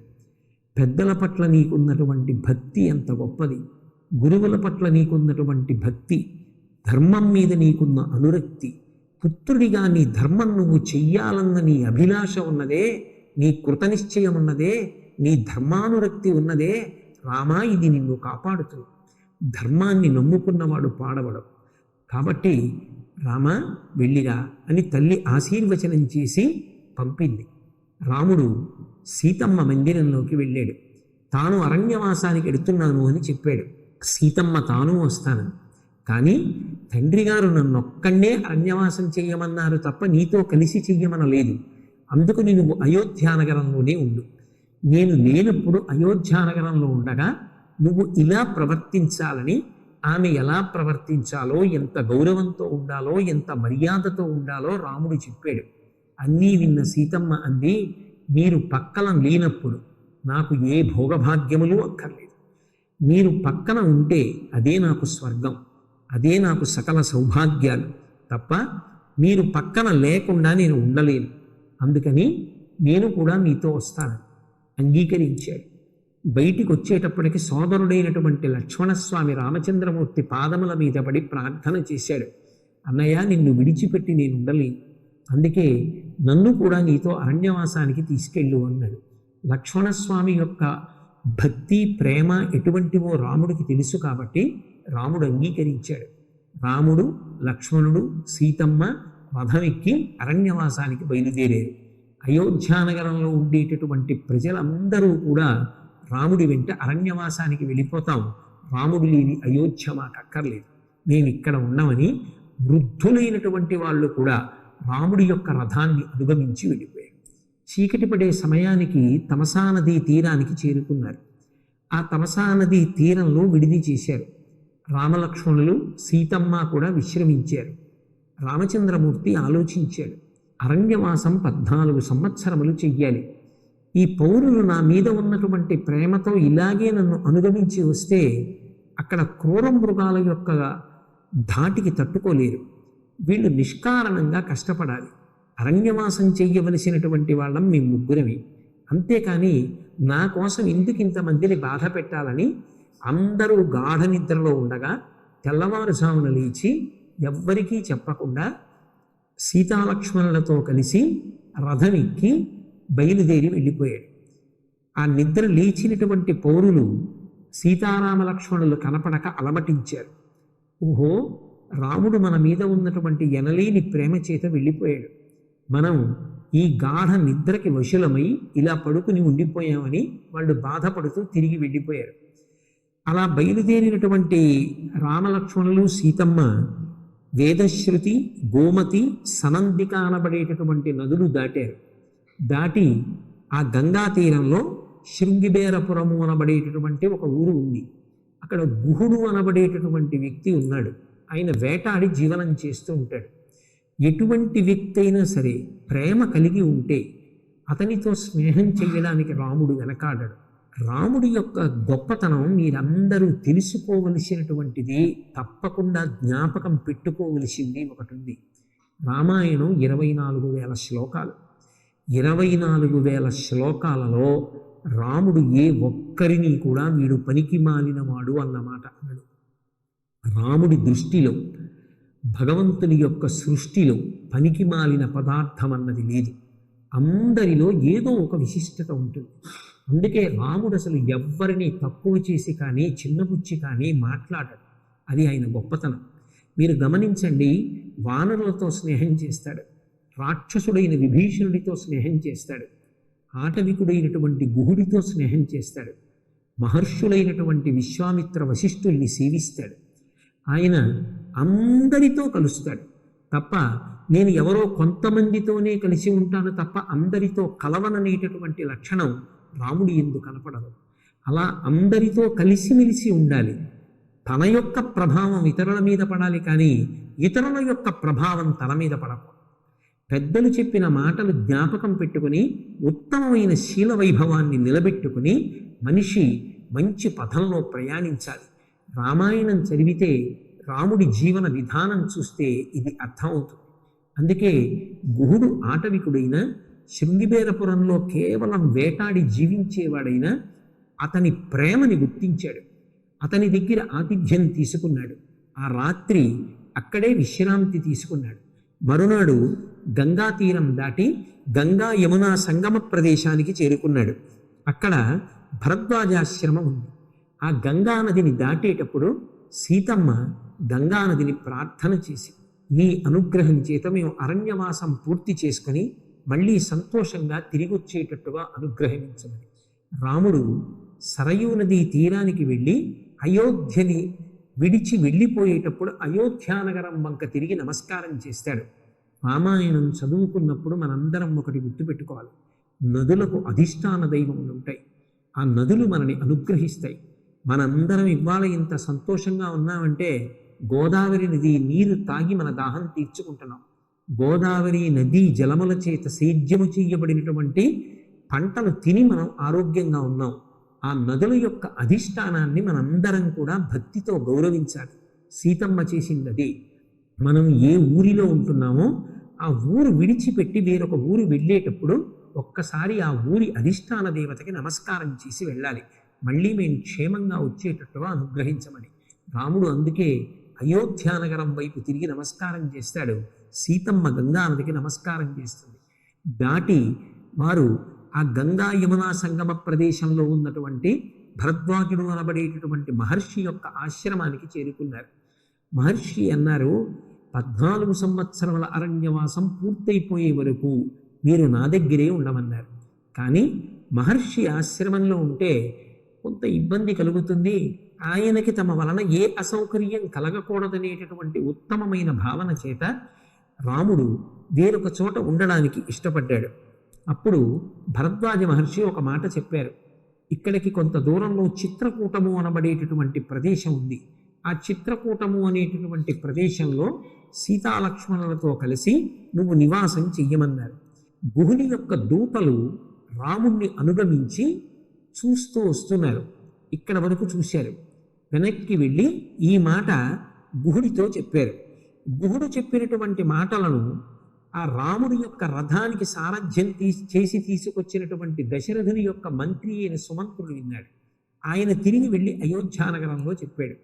ఈ సీతారామ లక్ష్మణులు చిత్రకూటం మీద పర్ణశాల ఏర్పాటు చేసుకుని అక్కడ సంతోషంగా తృప్తితో జీవనం చేస్తున్నారు. ఇలా వాళ్ళు సంతోషంగా ఉన్నటువంటి కాలంలో ఒక ఆశ్చర్యకరమైనటువంటి సంఘటన జరిగింది. ఒకరోజు ఏదో పెద్ద కోలాహలం వినపడింది. పక్షులన్నీ కదిలిపోతున్నాయి, మృగాలన్నీ పరుగులు తీస్తున్నాయి. ఎందుకు ఇలా జరుగుతోంది అని ఆలోచించినటువంటి రాముడు సీతమ్మతో కలిసి ఒక వృక్షం కింద కూర్చుని ఉన్నాడు. లక్ష్మణస్వామిని పిలిచి, లక్ష్మణ చెట్టు పైకెక్కి ఆ చెట్టు నుంచి చూడు, ఏదో పెద్ద కోలాహలం వినపడుతోంది, ఏం జరుగుతోందో గమనించాలి. పైకెక్కినటువంటి లక్ష్మణస్వామి పెద్దగా అరిచాడు, అన్నయ్య ఉయిన సీతమ్మని ఆ గుహలోకి ప్రవేశపెట్టు, మన ధనుర్బాణాలు కత్తులు పట్టుకురా. అదిగో ఇక్ష్వాకుల యొక్క ఆ గుర్తైనటువంటి కోవిదార వృక్షం పతాకం మీద కనపడుతోంది. భరతుడు సైన్యంతో కలిసి వస్తున్నాడు. నిజానికి భరతుడు ఎందుకు వచ్చాడు అంటే రాముణ్ణి లక్ష్మణుణ్ణి సంహరించడానికి రాలేదు. పాపం దశరథ మహారాజు గారు రామలక్ష్మణులు సీతమ్మ వెళ్ళిపోయిన తరువాత ఇక తట్టుకోలేక తను యవ్వనంలో ఉన్నప్పుడు వేటకి వెళ్ళడం, ఆ వేటకి వెళ్ళినప్పుడు అనుకోకుండా ఒక మునికుమారుణ్ణి చంపడం, ఆ మునికుమారుడు ఇచ్చినటువంటి శాపం, ఆ శాపం వలన తను కూడా పుత్రుణ్ణి తలుచుకుంటూ మరణించవలసినటువంటి అగత్యం జ్ఞాపకానికి వచ్చి రాత్రి కౌసల్య వింటోందనుకుని చెప్పాడు. కానీ కౌసల్య గాఢనిద్రలో ఉంది. దశరథ మహారాజు గారు ఆ రోజు రాత్రి మరణించాడు. తెల్లవారి లేచిన తరువాత చూస్తే దశరథుడు మరణించి ఉన్నాడు. వశిష్ఠుని యొక్క ఆజ్ఞ మేరకి దశరథుని యొక్క శరీరాన్ని తైలద్రోణిలో ప్రవేశపెట్టారు. అంటే ఒక రకమైన నూనెలో ఉంచారు. ఎందుచేత పెద్ద కొడుకు రాముడు లేడు, లక్ష్మణుడు లేడు, భరతుడు శత్రుఘ్నుడు లేడు. ఎందుకని? భరతుడి తాతగారి ఇంటికి భరతుడు తన తమ్ముడైన శత్రుఘ్నుడిని తీసుకుని వెళ్ళిపోయాడు. కాబట్టి కొడుకులు నలుగురు లేరు. ఇంత కష్టపడి నలుగురు కొడుకుల్ని కన్నటువంటి తండ్రికి శరీరం విడిచిపెడితే అంత్యేష్టి సంస్కారం చేయడానికి దగ్గర ఒక్క కొడుకు లేడు. కొడుకు వస్తే తప్ప అంతిమ సంస్కారం చేయడానికి వీలు లేదు. అందుకని వశిష్ఠుని ఆజ్ఞ మేరకి దశరథుని యొక్క శరీరాన్ని తైలద్రోణిలో ఉంచారు. కబురు పంపారు. భరత శత్రుఘ్నులు ఇద్దరూ తిరిగి వచ్చారు. వచ్చిన తరువాత కైకమ్మ తాను వరాలడిగిన విషయం చెప్పింది. పెద్దవాడైన రాముడు ఉండగా ఒక్కనాటికి తాను పట్టాభిషేకం చేసుకోనని తిరస్కరించి పరమ ధర్మాత్ముడు, అన్నగారి పట్ల భక్తి కలిగినటువంటి భరతుడు తండ్రికి అంత్యేష్టి సంస్కారాన్ని నిర్వహించాడు. ఎంతమంది చెప్పినా రాజ్యాన్ని స్వీకరించడానికి ఇష్టపడక సైన్యంతో, మంత్రులతో, పురోహితులతో కలిసి రామలక్ష్మణులు సీతమ్మ ఎక్కడికి ఉన్నారో అక్కడికి వెళ్ళి వారి పాదములు పట్టి ప్రార్థన చేసి వాళ్ళని తిరిగి తీసుకొచ్చి రాముడికే తిరిగి యవ్వరాజ్య పట్టాభిషేకం చేస్తానని అప్పటికప్పుడు దారులన్నీ ఏర్పాటు చేసి చతురంగ బలాలతో, రథాలతో, మంత్రులతో, సామంతులతో, మణిప్రముఖులతో సేన తేడినటువంటి భరతుడు గుహుడి దగ్గరికి వచ్చి విశ్రాంతి తీసుకుని రామలక్ష్మణులు భరద్వాజాశ్రమం మీదుగా వెళ్ళారన్న వార్త తెలుసుకుని మహర్షిని సేవించి చిత్రకూటం వైపుగా వెళ్ళాడు. ఆ చిత్రకూటం వైపుగా వెళ్ళి సీతారామ లక్ష్మణుల్ని అయోధ్యకి తీసుకెళ్ళాలి అన్నది భరతుని యొక్క కోరిక.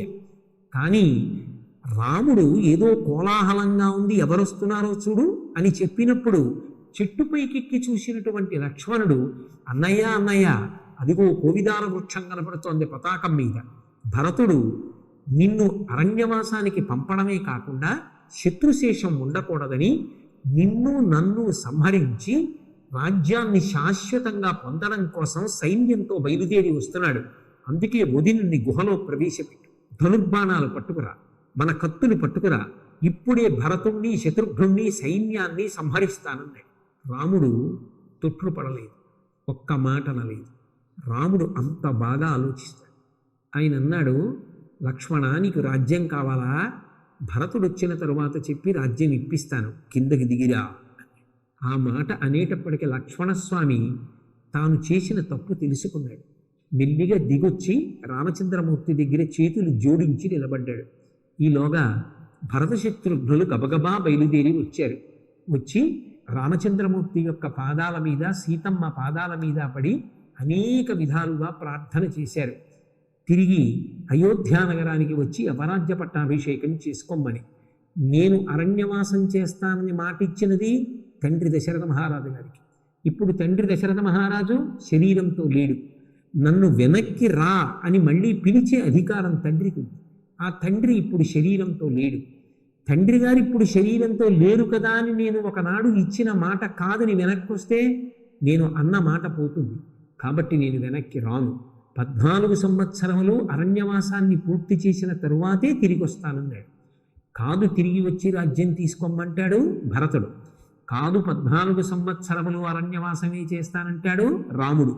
సాధారణంగా రాజకుటుంబాలలో అన్నని చంపి తమ్ముడు రాజ్యం పుచ్చుకుందాం అనుకుంటాడు, తమ్ముడిని చంపి అన్న రాజ్యం పుచ్చుకుందాం అనుకుంటాడు. నాకు కాదు, ధార్మికంగా రాజ్యం నీకు చెందాలి, నువ్వొచ్చి రాజ్యాన్ని పరిపాలించాలి అని తమ్ముడైనటువంటి భరతుడు అన్నగారైన రాముణ్ణి ప్రార్థించాడు. తండ్రికిచ్చిన మాటకి కట్టుబడి 14 సంవత్సరముల అరణ్యవాసం చేస్తాను, నువ్వు రాజ్య పరిపాలన చెయ్యమని భరతుడు రాముణ్ణి ప్రార్థించాడు. కానీ రాముడు భరతుడు ఇద్దరూ కూడా నాకు రాజ్యం వద్దు అని తగాదా ఆడుకున్నారు తప్ప నాకు రాజ్యం కావాలి నిన్ను చంపేస్తానని అన్నదమ్ములు ఇద్దరూ దెబ్బలాడుకోలేదు. రామాయణాన్ని పరిశీలిస్తే అన్నదమ్ముల మధ్య ఉండవలసినటువంటి మైత్రి అర్థమవుతుంది. రామాయణము శ్రీరామాయణము అడుగడుగున త్యాగము అణువణువున ధర్మము అనురాగము అనుబంధము అనుపమానము అనురాగము అనుబంధము అనుపమానము సహనశీల ధీర వీర వరద వీరము. మనం శ్రీరామాయణం ఉపవాచకంలో పూర్వం 2 కాండలు పూర్తి చేసుకుని ఉన్నాం. ఒకటి బాలకాండ, 2 అయోధ్యకాండ. అయోధ్యకాండ పూర్తయ్యే సమయానికి సీతాలక్ష్మణులతో కలిసి రామచంద్రమూర్తి అత్రి మహర్షి యొక్క ఆశ్రమంలోకి ప్రవేశించి అనసూయమ్మ యొక్క ప్రత్యేకమైనటువంటి గౌరవాన్ని సీతమ్మ పొందినటువంటి ఘట్టం దగ్గర పూర్తి చేసి ఉన్నాం. తర్వాత సీతారామ లక్ష్మణులు దండకారణ్యంలోకి ప్రవేశించారు. ఆ దండకారణ్యం చాలా సుందరమైనటువంటి ప్రదేశం. అనేకమైనటువంటి మృగాలతోటి, పక్షులతోటి, రకరకాలైనటువంటి చెట్లతోటి, పుష్పించి ఫలించినటువంటి వృక్షములతోటి శోభిస్తూ ఉంటుంది. అటువంటి ఆ దండకారణ్య ప్రదేశంలో అనేకమైనటువంటి మున్యాశ్రమములు ఉన్నాయి. అంటే అక్కడ వేదం చదువుకున్న వాళ్ళు అనేక మంది మునులు యజ్ఞయాగాది క్రతువులు చేస్తూ ఉంటారు. అవన్నీ లోక కళ్యాణం కోసం జరుగుతూ ఉంటాయి. అలా ఎక్కడైతే యజ్ఞయాగాది క్రతువులు జరుగుతూ ఉంటాయో, ఎక్కడైతే మునులు ఉన్నారో అక్కడ భయపడవలసినటువంటి అవసరం కానీ, శత్రువులు తనని చెలకుతారేమో అన్న ఏ విధమైన అపోహ కానీ పెట్టుకోవడానికి అవకాశం ఉండదు. అందుకే రామచంద్రమూర్తి ఆ ప్రదేశంలోకి వెళ్ళగానే ధనస్సుకి కట్టినటువంటి వింటినారిని విప్పేశాడు. అంటే ఇక్కడ నేను ధనస్సులోకి బాణాన్ని సంధించి విడిచిపెట్టవలసినటువంటి అవసరం ఉండదు. ఇది పరమ పవిత్రమైనటువంటి ప్రదేశం. మనం ఒక్కొక్క ప్రదేశంలోకి వెళ్ళినప్పుడు మనం ఎలా ప్రవర్తిస్తాము అనేటటువంటి దాన్ని బట్టి ఆ ప్రదేశం యొక్క పవిత్రతని మనం ఎంత అర్థం చేసుకున్నాము అన్నది తెలుస్తుంది. అందుకే ఎక్కడ ఎలా ప్రవర్తించాలో అలా ప్రవర్తించడం మనిషికి తెలిసి ఉండాలి. శ్రీరామాయణం మనుష్యులకందరికీ కూడా ప్రవర్తన చెప్పేటటువంటి ఒక అద్భుతమైనటువంటి శాస్త్రం. అక్కడ చాలా సంతోషంగా మునులతో కొంతకాలం గడిపిన తరువాత రాముడు ఆ ప్రదేశాన్ని విడిచిపెట్టి దండకారణ్యంలో ప్రయాణం కొనసాగిస్తున్నాడు.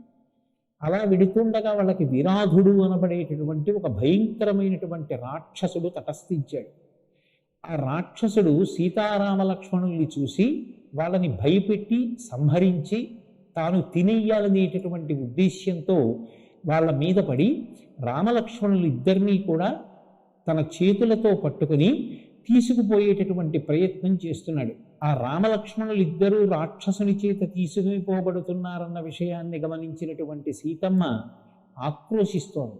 వెంటనే రామలక్ష్మణులు ఇద్దరూ కూడా తమ ఖడ్గములను పైకి తీసి ఆ విరాధుని యొక్క చేతులను భుజముల వరకు ఖండించి తమ మోచేతుల చేత మోకాళ్ల చేత ఆ రాక్షసుడి యొక్క శరీరాన్ని మర్దించారు.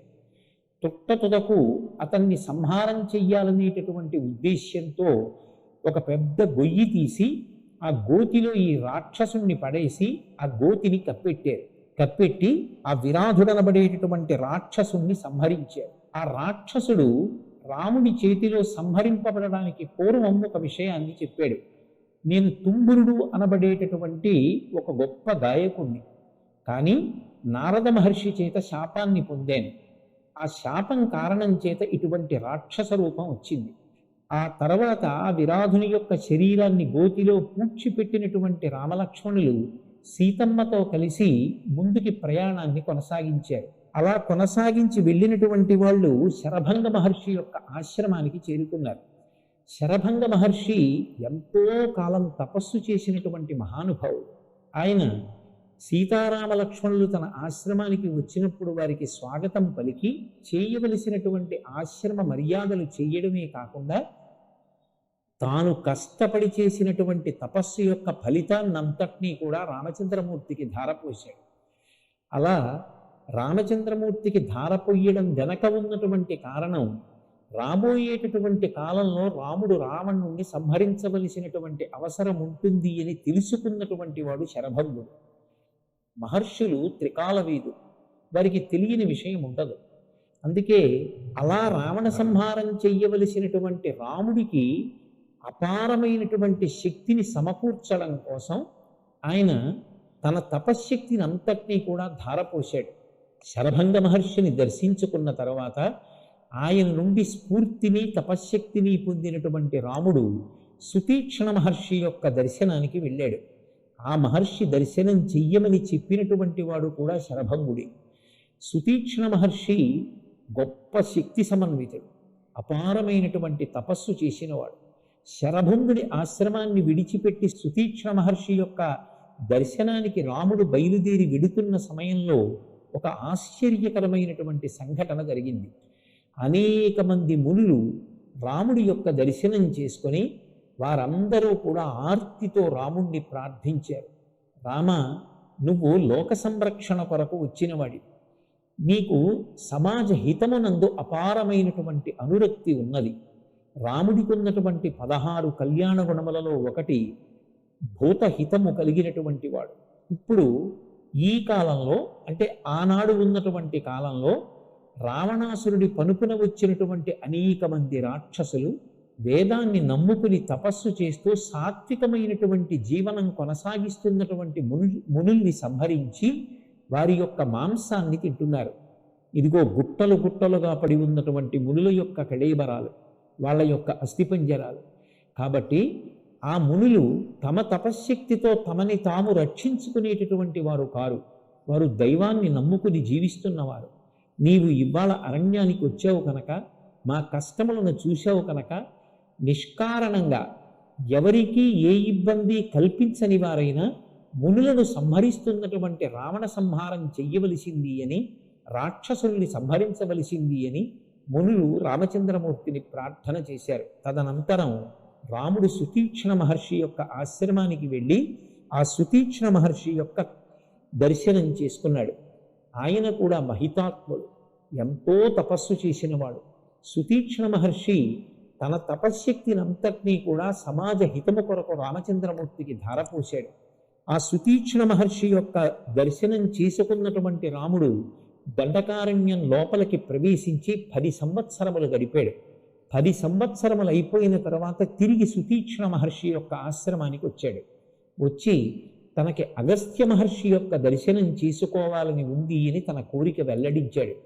అగస్త్య మహర్షి అపారమైనటువంటి తపశ్శక్తి సంపన్నుడు. రాముడు మహితాత్ముడైనటువంటి అగస్త్య మహర్షి దర్శనానికని బయలుదేరాడు. సుతీక్ష్ణ మహర్షి ఏ మార్గం చెప్పాడో ఆ మార్గంలో బయలుదేరి వెడుతుండగా మొట్టమొదట అగస్త్య మహర్షి యొక్క సోదరుడి ఆశ్రమం కనపడింది. ఇంతమంది పేర్లు చెప్పిన వాల్మీకి మహర్షి రామాయణంలో అగస్త్యుని యొక్క సోదరుడి పేరు చెప్పలేదు. ఆ మహర్షి పేరు అగస్త్య భ్రాత, అంటే అగస్త్యుని సోదరుడు అని ఉండిపోయింది తప్ప ఆయన పేరు చెప్పబడలేదు. మనిషి బ్రతికిన బ్రతుకు దేనికి పనికి రావాలి అంటే కీర్తిని సముపార్జించుకోవాలి. అగస్త్యుడు సంపాదించినటువంటి కీర్తి ఎంత గొప్పది అంటే, ఎందరో మహర్షుల్ని దర్శించిన రాముడు అగస్త్యుణ్ణి దర్శించాలి అనుకున్నాడు. అగస్త్యుని సోదరునికి ఇక వేరు పేరు లేదు, అగస్త్య భ్రాత. అంటే అసలు ఆ ఆశ్రమాన్ని చేరుకోకముందే చెప్పకుండానే అగస్త్యుని యొక్క ప్రభావాన్ని వాల్మీకి మహర్షి ఇంత అందంగా చెప్పారు. మనం కూడా జీవితంలో ఏవి పాటించాలో చెప్పకుండా చెప్పారు. రాముడు అగస్త్య మహర్షి ఆశ్రమానికి వెళ్ళాడు. వచ్చిన వాడెవరో నరుడి రూపంలో ఉన్న రాముడు సాక్షాత్తు శ్రీ మహావిష్ణువే అన్న విషయం తెలియని అమాయకుడు అగస్త్యుడు కాడు. కానీ నరుడిగా వచ్చిన రాముడు కనుక నరుడికి ఇవ్వవలసిన గౌరవాన్ని ఇచ్చాడు. అందుకే శిష్యులందరితో కలిసి ఎదురొచ్చాడు. రాముడికి స్వాగతం చెప్పాడు, ఆశ్రమంలోకి తీసుకెళ్ళాడు, ఉచితాసనం ఇచ్చాడు, తాను చేయవలసినటువంటి మర్యాదలు చేశాడు. పెద్దలు వచ్చినప్పుడు ఎలా ప్రవర్తించాలో, ఇంటికి ఒక అతిథి వస్తే ఎలా ప్రవర్తించాలో మనకి రామాయణం నేర్పుతుంది. అగస్త్యుని చేత ఇంత గొప్ప ఆదరణ పొందినటువంటి రాముడికి అడగకుండానే అగస్త్యుడు కొన్ని కానుకలనిచ్చాడు. ఒక అమోఘమైనటువంటి ధనస్సునిచ్చాడు. దానితో పాటు అక్షయబాణ తూణీరములనిచ్చాడు. దివ్యమైనటువంటి ఖడ్గమిచ్చాడు. రాముడు చేస్తున్నది అరణ్యవాసం, మునివృత్తితో బ్రతుకుతున్నాడు. మరి ఈ దివ్యమైన అస్త్రములన్నీ ఎందుకు ఇచ్చినట్టు అంటే, రాబోయే కాలంలో రాముడు రావణాసురుడితో యుద్ధం చెయ్యాలి, ఎందరో రాక్షసులతో యుద్ధం చెయ్యాలి. ఆ యుద్ధం చేసి వాళ్ళని చంపితే తప్ప సమాజంలో శాంతి నిలబడదు. అందుకే రాముడికి కావలసిన ఉపకరణములను అగస్త్యుడు సమకూర్చాడు. తపశ్శక్తిని ధారపోసి శరభంగుడు, సుతీక్ష్ణ మహర్షి రాముణ్ణి బలపరిచారు. అంటే సమాజం కోసం బ్రతుకుతున్న వ్యక్తి ఎవరుంటాడో అతనికి అన్ని విధాలా చేదోడు వాదోడుగా నిలబడవలసిన కర్తవ్యం సమాజంలో ఉన్న మిగిలిన అందరి మీద ఉంటుంది అని రామాయణం చెప్పకనే చెప్తుంది. వీటిని తీసుకున్న రాముడు ప్రశాంతంగా మిగిలిన అరణ్యవాసం పూర్తి చెయ్యడానికి కావలసినటువంటి ప్రదేశాన్ని, తాము ఉండవలసిన ప్రదేశాన్ని నిర్ణయించి చెప్పవలసిందిగా అగస్త్యుణ్ణి ప్రార్థించాడు. కొద్ది క్షణాలు కళ్ళు మూసుకుని ధ్యానం చేసినటువంటి అగస్త్యుడు నిర్మానుష్యంగా గోదావరి తీరంలో ప్రశాంతంగా ఉండేటటువంటి ప్రదేశమైనటువంటి పంచవటిలో ఉండవలసిందిగా రాముణ్ణి ఆదేశించాడు. సీతాలక్ష్మణ సహితుడై రామచంద్రమూర్తి గోదావరి నదీ తీరంలో ఉన్నటువంటి పంచవటి ప్రాంతానికి చేరుకున్నాడు. రాముని ఆదేశం మేరకు లక్ష్మణస్వామి పర్ణశాలని నిర్మాణం చేశాడు. అంటే రాముడి వెనక వెళ్ళినటువంటి లక్ష్మణుడు రాముడికి కావలసినటువంటి సేవ చేస్తూ తరించాడు. పెద్దల వెనక నడిచేటప్పుడు మనం నేర్చుకోవలసినది ఏమిటి అంటే, వారికి మన వలన ఎంత ఉపకారం జరుగుతుందో చూసుకోవాలి. ఆ పర్ణశాల నిర్మాణం లక్ష్మణుడు చేశాడు. అందులో సీతారామ లక్ష్మణులు సంతోషంగా కాలం గడుపుతున్నారు. ఇలా కాలం గడిచిపోతుండగా రావణ సంహారం జరగవలసినటువంటి ప్రధానమైన అవసరం ఉంది కదూ, దాని కొరకు రామాయణం అనేక మలుపులు తిరుగుతుంది. ఒకనాడు అకస్మాత్తుగా రావణుని యొక్క సోదరి అయిన శూర్పణఖ అనబడేటటువంటి ఒక పెద్ద రాక్షసి ఆ ఆశ్రమ ప్రాంగణానికి వచ్చింది. రాముడి యొక్క అందాన్ని చూస్తే మగవారు కూడా మోహించేవారట. పుంసాం మోహన రూపాయ పుణ్యశ్లోకాయ మంగళం అని పేరు. అంతటి అందగాడైన రాముడి దగ్గరికి వెళ్ళి తనని భార్యగా స్వీకరించమని శూర్పణఖ అడిగింది. అసలే రాక్షసి, కఠినంగా మాట్లాడితే లేనిపోని వివాదం ఎందుకు స్త్రీతోనని రాముడు పరిహాసపూర్వకంగా మాట్లాడుతూ, నా భార్య సీత నా పక్కనే ఉన్నది, నా సోదరుడు లక్ష్మణుడు భార్య లేకుండా ఉన్నాడు, ఆయనని వెళ్ళడుగు, ఆయన స్వీకరిస్తే ఆయనకి భార్య కమ్మన్నాడు. ఈమె లక్ష్మణస్వామిని వెళ్ళి ప్రార్థించింది. ఆయన అన్నాడు, నేనే రాముడికి దాసుడు, నన్ను కట్టుకుని నువ్వేం సుఖపడతావు, నాతో పాటు నువ్వు దాస్యం చెయ్యాలి, ఆయనకే భార్యవిక అని ఆయన పరిహాసం ఆడాడు. ఆ శూర్పణఖ మళ్ళీ రాముడి దగ్గరికి వచ్చి మనసులో ఒక ఆలోచన చేసింది. ఈ రాముడు నన్ను ఎందుకు భార్యగా స్వీకరించట్లేదు? పక్కన సీతమ్మ భార్యగా ఉంది కనుక, ఈమె లేకపోతే నన్ను స్వీకరించేవాడు. ఇంత అందగత్తె సీతమ్మ ఉంది కనుక నన్ను భార్యగా స్వీకరించట్లేదు. ఈమెని సంహరిస్తే నన్ను స్వీకరిస్తాడని వెళ్ళి సీతమ్మ మీద పడి సీతమ్మని చంపే ప్రయత్నం చేసింది. వెంటనే రాముడు లక్ష్మణుణ్ణి పిలిచి, తాను అందగత్తెని అనుకుంటోంది, ఈమె ముక్కు చెవులు కోసి విరువు పని చేయమన్నాడు. సంహరించడం ఇష్టం లేక కేవలం ముక్కు చెవులు కోసి విడిచిపెట్టమన్నాడు. లక్ష్మణస్వామి వెంటనే శూర్పణఖ యొక్క ముక్కు చెవులు కోసేశాడు. దీని ద్వారా మనం తెలుసుకోవలసినటువంటి ఒక ప్రధానమైన విషయం ఉంటుంది. క్రూరమైనటువంటి స్వభావం కలిగిన వారు, మనసులో ఎప్పుడూ పైశాచికంగా ఆలోచించేవాళ్ళు, ప్రతిదానికి కోప స్వభావం కలిగినటువంటి వాళ్ళు రాక్షస ప్రవృత్తి కలిగిన వారు అని పిలువబడతారు. అటువంటి వారితో పరిహాసానికి మీరు ఏదైనా వేళాకోళం ఆడినా అది ప్రమాదానికి దారితీస్తుంది. అటువంటి వారికి దూరంగా తొలగిపోవాలి తప్ప పరిహాసం కూడా ఆడకూడదు. రామలక్ష్మణులు శూర్పణఖతో పరిహాసం ఆడడం సీతమ్మ ప్రాణాలకి ముప్పు తెచ్చి, ఆ శూర్పణఖ రాముడి చేతిలో ముక్కు చెవులు కోల్పోయి పరుగు పరుగున వెళ్ళి రావణాసురుని యొక్క సోదరతుల్యుడైనటువంటి ఇతర రాక్షసులు ఖరదూషణాదులు అరణ్యంలో ఉన్నారు, వాళ్ళ దగ్గరికి వెళ్ళి వాళ్లతో చెప్పుకుంది. వెంటనే ఖరదూషణాదులు 14,000 మంది రాక్షసులతో కలిసి రాముడి మీదకి యుద్ధానికి వెళ్ళారు. కోదండ విద్యాపారంగతుడైనటువంటి రామచంద్రమూర్తి కేవలం 1 గంట 48 నిమిషముల దగ్గరలో ఈ వచ్చినటువంటి 14,000 మంది రాక్షసుల్ని సంహరించాడు. ఈ వృత్తాంతాన్ని అకంపనుడు అనబడేటటువంటి ఒక గూఢచారి పరుగు పరుగున వెళ్ళి లంకాపట్టణంలో రావణునికి నివేదించాడు. రామచంద్రమూర్తి కేవలం 1 గంట 47-48 నిమిషముల కాలంలో 14,000 మంది రాక్షసుల్ని తెగటార్చాడు అని, శూర్పణఖ యొక్క ముక్కు చెవులు కోసేశాడు అని. ఈ వార్త విన్నటువంటి రావణుడు అకంపనుని ద్వారా సీతమ్మ యొక్క సౌందర్యం గురించి తెలుసుకున్నాడు కాబట్టి రామచంద్రమూర్తిని సంహరించి సీతమ్మని అపహరించడం కోసమని బయలుదేరబోయాడు. అకంపనుడు రాముని యొక్క పరాక్రమం గురించి చెప్పాడు. బాగా ఆలోచించి మారీచుడి దగ్గరికి వెళ్ళాడు రావణుడు. వెళ్ళి సీతాపహరణం చెయ్యాలని తన మనసులో ఉన్న కోర్కెని విలిబుచ్చాడు.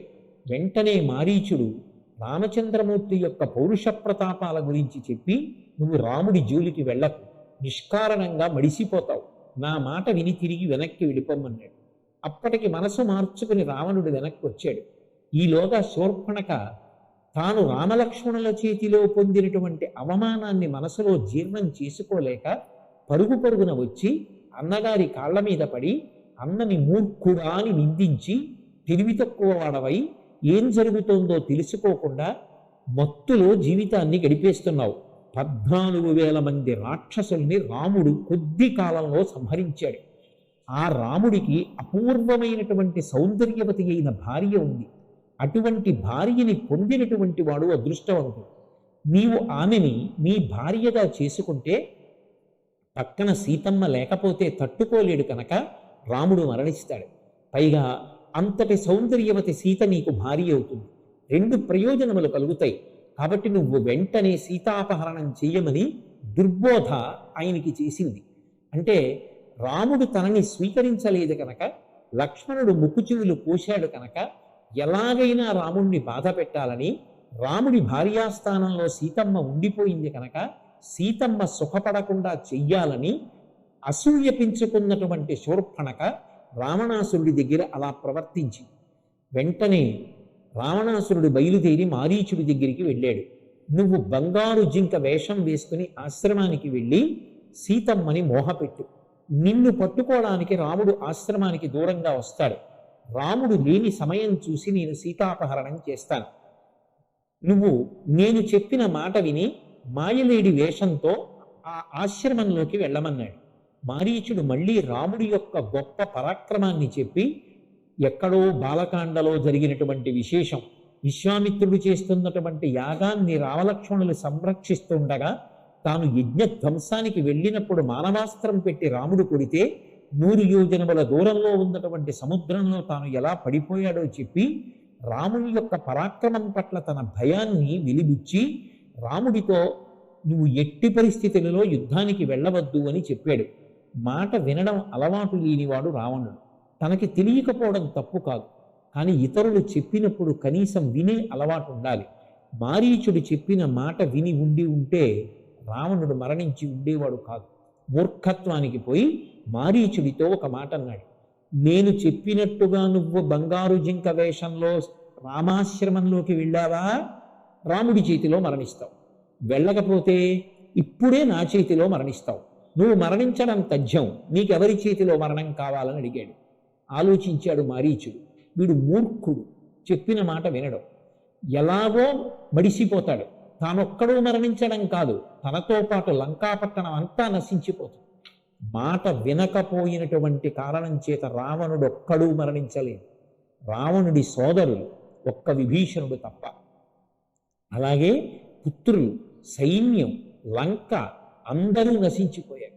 జీవితంలో తెలియకపోవడం తప్పు కాదు, అందరూ అన్నీ తెలుసుకుని ఉండరు. కానీ తెలుసున్న పెద్దలు ఇది తప్పు చెయ్యవద్దు అని చెప్పినప్పుడు వినేటటువంటి బుద్ధి ఉండాలి. అలా వినే బుద్ధి లేకపోతే నాకన్నీ తెలుసు, ఇతరులు చెప్పినది నేను వినను అని మూర్ఖత్వంతో ప్రవర్తిస్తే 10 తలలు ఉన్నా, ఎంత తపస్సున్నా, కాంచనలంకకి అధిపతి అయినా, ఎంత పరివారమున్నా, ఎంత తపస్సున్నా రావణుడంతటి వాడు పడిపోయాడు. అందుకే జీవితంలో అత్యంత ప్రధానంగా నేర్చుకోవలసిన విషయం పెద్దలు చెప్పిన మాట వినడం. అది వినడం రాకపోతే, మూర్ఖత్వం అలవాటైపోతే ఎవరు చెప్పినా నేను వినను, నేనేమనుకుంటానో అదే చేస్తానన్నవాడు జీవితంలో వృద్ధిలోకి రాడు. అది మనకి రామాయణం చెప్పే పాఠం. మారీచుని మాట రావణుడు వినలేదు. రావణుడి చేతిలో మరణించడం కన్నా రాముడి చేతిలో మరణించడం మేలుని నిర్ణయించుకున్నటువంటి మారీచుడు బంగారు చుక్కలు కలిగినటువంటి జింక రూపాన్ని ధరించి రాముని యొక్క ఆశ్రమ ప్రవేశం చేసి సీతమ్మకి కనపడేటట్టుగా తిరిగాడు. ఆ జింకని చూసిన సీతమ్మ, దొరికితే ప్రాణాలతో తీసుకురండి, ఇది నాకిక్కడ క్రీడామృగంగా ఆడుకోవడానికి పనికొస్తుంది.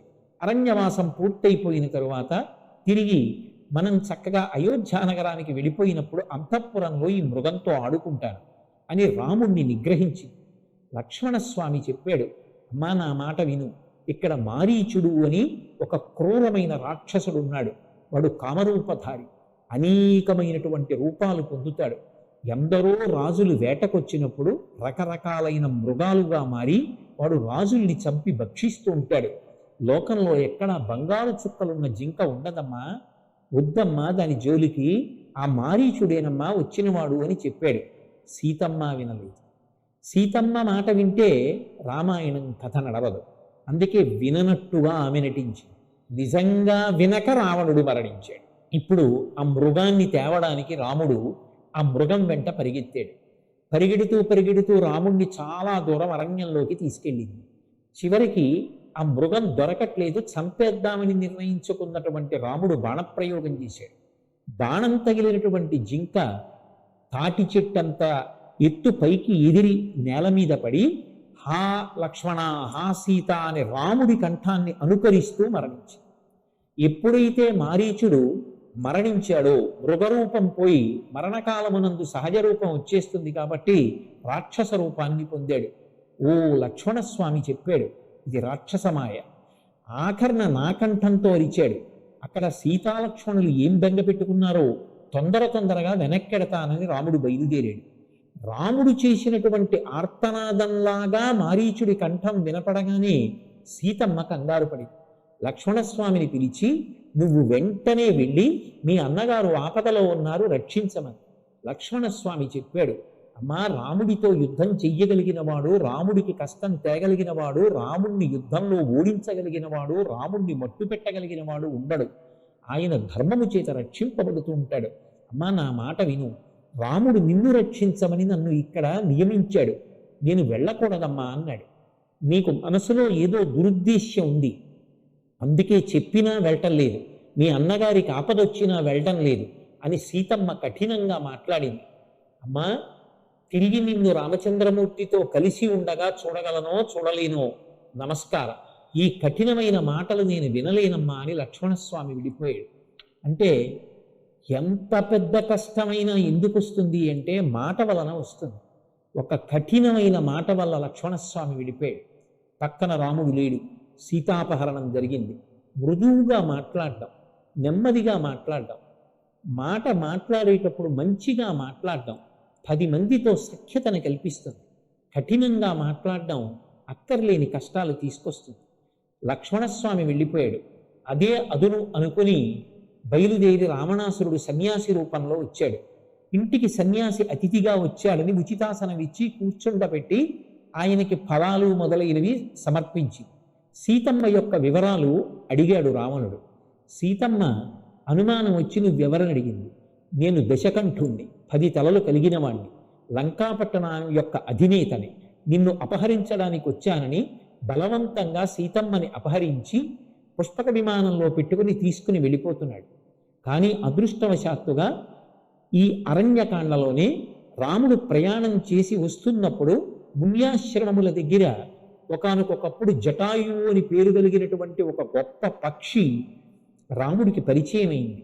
దశరథ మహారాజు గారికి నేను స్నేహితుణ్ణి అని చెప్తే తండ్రితో సమానంగా భావించి ఆ జటాయువుని సీతా సంరక్షణం కోసం రాముడు వినియోగించాడు. ఆ జటాయువు చూసింది, సీతాపహరణం చేస్తున్నాడు రావణాసురుడిని, రావణునితో యుద్ధానికి వెళ్ళింది. ఇద్దరికీ మధ్య జరిగిన ఘోరమైన యుద్ధంలో రావణాసురుడు ఆ పక్షి యొక్క రెక్కల్ని తన వాడి అయిన ఖడ్గంతో తెగకోశాడు. ఆ పక్షి నేల మీద పడిపోయి నెత్తుటి మడుగులో కొట్టుకుంటాడు. చిట్ట చివరి ప్రాణంతో ఉంది. సీతమ్మ ఎంత బాధపడుతున్నా, ఆమె హా రామ హా లక్ష్మణ అని అరుస్తున్నా రావణాసురుడు లంకాపట్టణం వైపుకి పుష్పక విమానంలో తీసుకుని పోతున్నాడు. అలా తీసుకుని పోతుండగా ఆమెకి ఋష్యమూక పర్వతం మీద 5 వానరులు కూర్చుని కనపడ్డారు. ఎందుకైనా మంచిది, నన్ను అపహరించిన వార్త రాముడు తెలుసుకోవడానికి పనికొస్తుందేమోనని తన ఒంటి మీద ఉన్న నగలు కొన్ని తీసి చీర చెంగు చించి మూట కట్టి పైనుంచి ఆ 5 వానరుల మధ్యలో పడేటట్టుగా సీతమ్మ ఆ మూట విడిచిపెట్టింది. తదనంతరం రామలక్ష్మణులు ఆశ్రమానికి తిరిగి వచ్చి సీతమ్మ కనపడకపోతే రాముడు అపారమైనటువంటి దుఃఖాన్ని పొంది అక్కడ ఉన్నటువంటి చెట్లని, నదుల్ని, పర్వతాల్ని అన్నింటినీ సీతమ్మ యొక్క క్షేమ సమాచారం కోసం ప్రశ్నించాడు. కానీ జవాబు పొందలేకపోయాడు. లక్ష్మణస్వామి చెప్పినటువంటి మాటల చేత ఊరట పొందినవాడై సీతాన్వేషణం చేస్తూ బయలుదేరాడు. జటాయువు కనపడింది.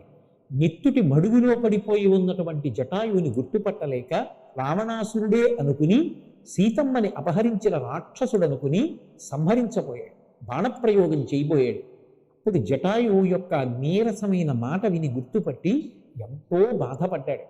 ఆ జటాయువు రావణుడు సీతాపహరణం చేశాడని, దక్షిణ దిక్కుగా ప్రయాణం చేస్తూ వెళ్ళాడని సీతమ్మ గురించిన వార్త చెప్పి తాను ఇక ప్రాణములు నిలబెట్టుకోలేక శరీరత్యాగం చేశాడు. ఆప్యాయంగా పక్షి యొక్క శరీరాన్ని నిమిరి అంత్యేష్టి సంస్కారం చేసి గోదావరి నదిలో తర్పణమిచ్చాడు. అంటే రామాయణం చదువుకున్నటువంటి మనం ఒక విషయం నేర్చుకోవాలి. ఒక పక్షి చనిపోతే తన తండ్రికి పేరు చెప్పింది కాబట్టి, తన తండ్రికి స్నేహితుడిని చెప్పింది కాబట్టి భార్య కనపడకపోయినా అంత కష్టంలో ఉన్న రాముడు జటాయువుకి అంత్యేష్టి సంస్కారం చేశాడు. గోదావరి నదికి వెళ్ళి తర్పణలిచ్చాడు. రాముడి కరస్పర్శ పొంది రామానుగ్రహం పొందినటువంటి జటాయువు ఉన్నత లోకములు పొందాడు. ఆ జటాయువుకి తర్పణలు ఇచ్చినటువంటి రాముడు ఆ లక్ష్మణ సహితుడై ముందుకు బయలుదేరి వెడుతున్నాడు. వెడుతుండగా కబంధుడు అనబడేటటువంటి రాక్షసుడు కనపడ్డాడు. ఆ కబంధుడు అనబడేటటువంటి రాక్షసుడు భయంకరమైనటువంటి రాక్షసుడు. ఆయనకి తల లేదు, తల పొట్టలోకి గుచ్చబడి ఉంది. వక్షస్థలం మీద 2 కళ్ళు ఉన్నాయి. తల లేదు, కళ్ళు లేవు కాబట్టి చాలా పొడవైన చేతులతో తడుముకుని మృగములు కానీ పక్షులు కానీ ఏవి దొరికితే వాటిని తెచ్చి నోట్లో పడేసుకుని బ్రతుకుతూ ఉంటాడు. ఆ కబంధుడి చేతులకి రామలక్ష్మణులు దొరికారు. వెంటనే ఇద్దరినీ పట్టుకుని నోటి దగ్గరికి లాక్కుంటున్నాడు. లాక్కుంటుండగా రామలక్ష్మణులు అతని యొక్క బాహువుల్ని ఖండించారు. నువ్వెవరు అని అడిగినప్పుడు నేను శాపం ఇయ్యబడి రాక్షసుడిగా ఉన్నాను, కాబట్టి ఇప్పుడు నాకు దివ్యస్మృతి లేదు, నేను మీకు సహకారం చెయ్యలేను, నా శరీరాన్ని అగ్నిలో కాల్చేయండి, నేను నా యథారూపాన్ని పొందుతాను, పొందిన తరువాత మీకు నేను ఉపకారం చెయ్యగలనన్నాడు. తనని చంపడానికి ప్రయత్నించినటువంటి రాక్షసుడి శరీరానికి కూడా రాముడు అంత్యేష్టి సంస్కారం చేసి అగ్ని యందు దహించాడు. తదనంతరం అందులోంచి వచ్చినటువంటి ఒక దివ్య పురుషుడు, మీకు గొప్ప ఉపకారం చెయ్యగలిగిన వాడు, సీతాన్వేషణంలో సహాయం చెయ్యగలిగిన వాడు సుగ్రీవుడు. ఆ సుగ్రీవుడు ఋష్యమూక పర్వతం మీద ఉన్నాడు, కాబట్టి మీరు సుగ్రీవుడితో సంధి చేసుకోవడానికి ఋష్యమూక పర్వతానికి ఈ మార్గంలో వెళ్ళండి అని చెప్పి తాను తన లోకానికి వెళ్ళిపోయాడు. రామలక్ష్మణులు ఇద్దరూ కూడా ఋష్యమూక పర్వత ప్రాంతానికి ప్రయాణం చేస్తూ క్రౌంచ పర్వతం అనబడేటటువంటి ప్రాంతంలో, క్రౌంచారణ్య ప్రాంతంలో ఈ కబంధుణ్ణి సంహరించిన తరువాత పంపా తీరానికి చేరుకున్నారు. పంపా సరోవర తీరం ప్రకృతి యొక్క అందాలకి ఆటపట్టు. అక్కడ ఆ ప్రకృతి సౌందర్యంలో కొంత సేద తీరినటువంటి రామలక్ష్మణులు ఋష్యమూక పర్వతం మీద ఉన్నటువంటి సుగ్రీవుణ్ణి కలుసుకోవడం కోసం ఎంతో సంతోషంగా సీతాన్వేషణాన్ని పూనికతో, ఉత్సాహంతో, మనిషి డీలా పడిపోకుండా చేస్తేనే ఏ కార్యాన్నైనా సాధించగలమనేటటువంటి పట్టుదలతో ముందుకు వెడుతున్నారనేటటువంటి మంగళకరమైన సందర్భం దగ్గర అరణ్యకాండ ముగుస్తుంది. రామాయణము శ్రీరామాయణము అడుగడుగున త్యాగము అణువణువున ధర్మము అనురాగము అనుబంధము అనుపమానము అనురాగము అనుబంధము అనుపమానము సహనశీల ధీర వీర వరద వీరము. కిష్కింధాకాండ. ఈ కాండకి ఈ పేరు రావడానికి ప్రధానమైనటువంటి కారణం కిష్కింధలో జరిగినటువంటి వృత్తాంతాన్నంతటినీ కూడా వివరించింది. రామలక్ష్మణులు ఇద్దరూ కూడా పంపా సరోవర తీరంలో, మనం శ్రీరామాయణంలో సుందరకాండ పూర్తి చేసి యుద్ధకాండలోకి ప్రవేశిస్తున్నాం.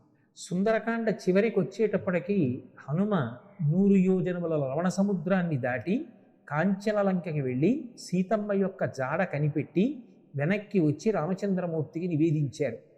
రాముడు ఎంతో సంతోషించాడు.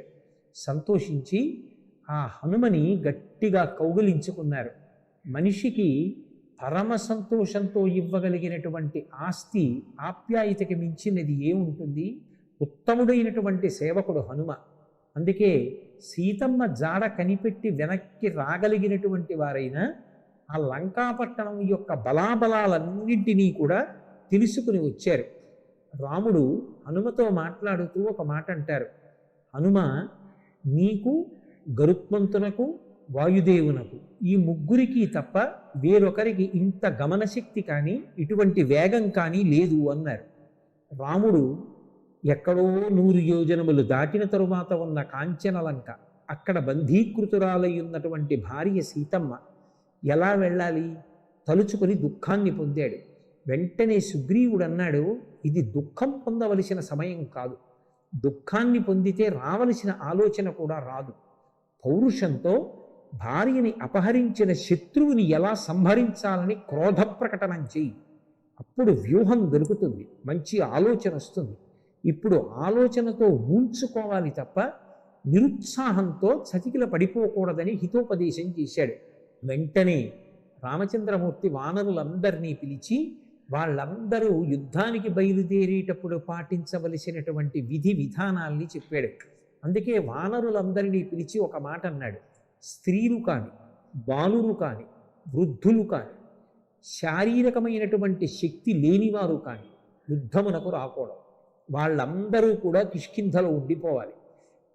ఆ యోధులైనటువంటి వారు మాత్రమే యుద్ధానికి రావాలి. యుద్ధానికి బయలుదేరినప్పుడు రాముడు చెప్తున్నాడు, నేను హనుమ యొక్క భుజాల మీద కూర్చుంటాను, నా తమ్ముడైన లక్ష్మణుడు అంగదుని యొక్క భుజముల మీద కూర్చుంటాడు, వానరరాజైన సుగ్రీవుడు పల్లకీలో బయలుదేరి వస్తాడు. ముందు కొంతమంది యోధులు బయలుదేరాలి. మనం వెళ్ళేటటువంటి ప్రదేశం, మనం ప్రయాణం చేసేటటువంటి ప్రదేశంలో పుష్కలంగా ఆహారం దొరుకుతుందా, కావలసినన్ని నీళ్లు త్రాగటానికి దొరుకుతాయా అన్నది ముందుగానే వాళ్ళు వెళ్ళి చూసి వెనక్కి వచ్చి చెప్తూ ఉండాలి. ఆహారము నీరు దొరకని మార్గంలో మనం ప్రయాణం చెయ్యకూడదు. ఎంత జాగ్రత్తగా ఆలోచించాడో చూడండి. అందరూ కలిసి దక్షిణ సముద్రం యొక్క ఉత్తర తీరానికి చేరుకున్నారు. అక్కడ అందరూ కూర్చుని సముద్రాన్ని ఎలా దాటాలి అనేటటువంటి ప్రశ్న దగ్గరికి వచ్చారు. అటువంటి సమయంలో అక్కడ లంకాపట్టణంలో రావణాసురుడు రాక్షసులందరినీ సమావేశపరిచాడు. అవతల రాముడు బయలుదేరి యుద్ధానికి వస్తున్నట్ట. ఇప్పుడు మనందరం ఏ వ్యూహం పాటించాలో చెప్పండి అన్నాడు. దుర్మార్గుడైనటువంటి ప్రభువు దగ్గర ఉండేటటువంటి సేవకులు కూడా అంత దుర్మార్గంగానే ఉంటారు.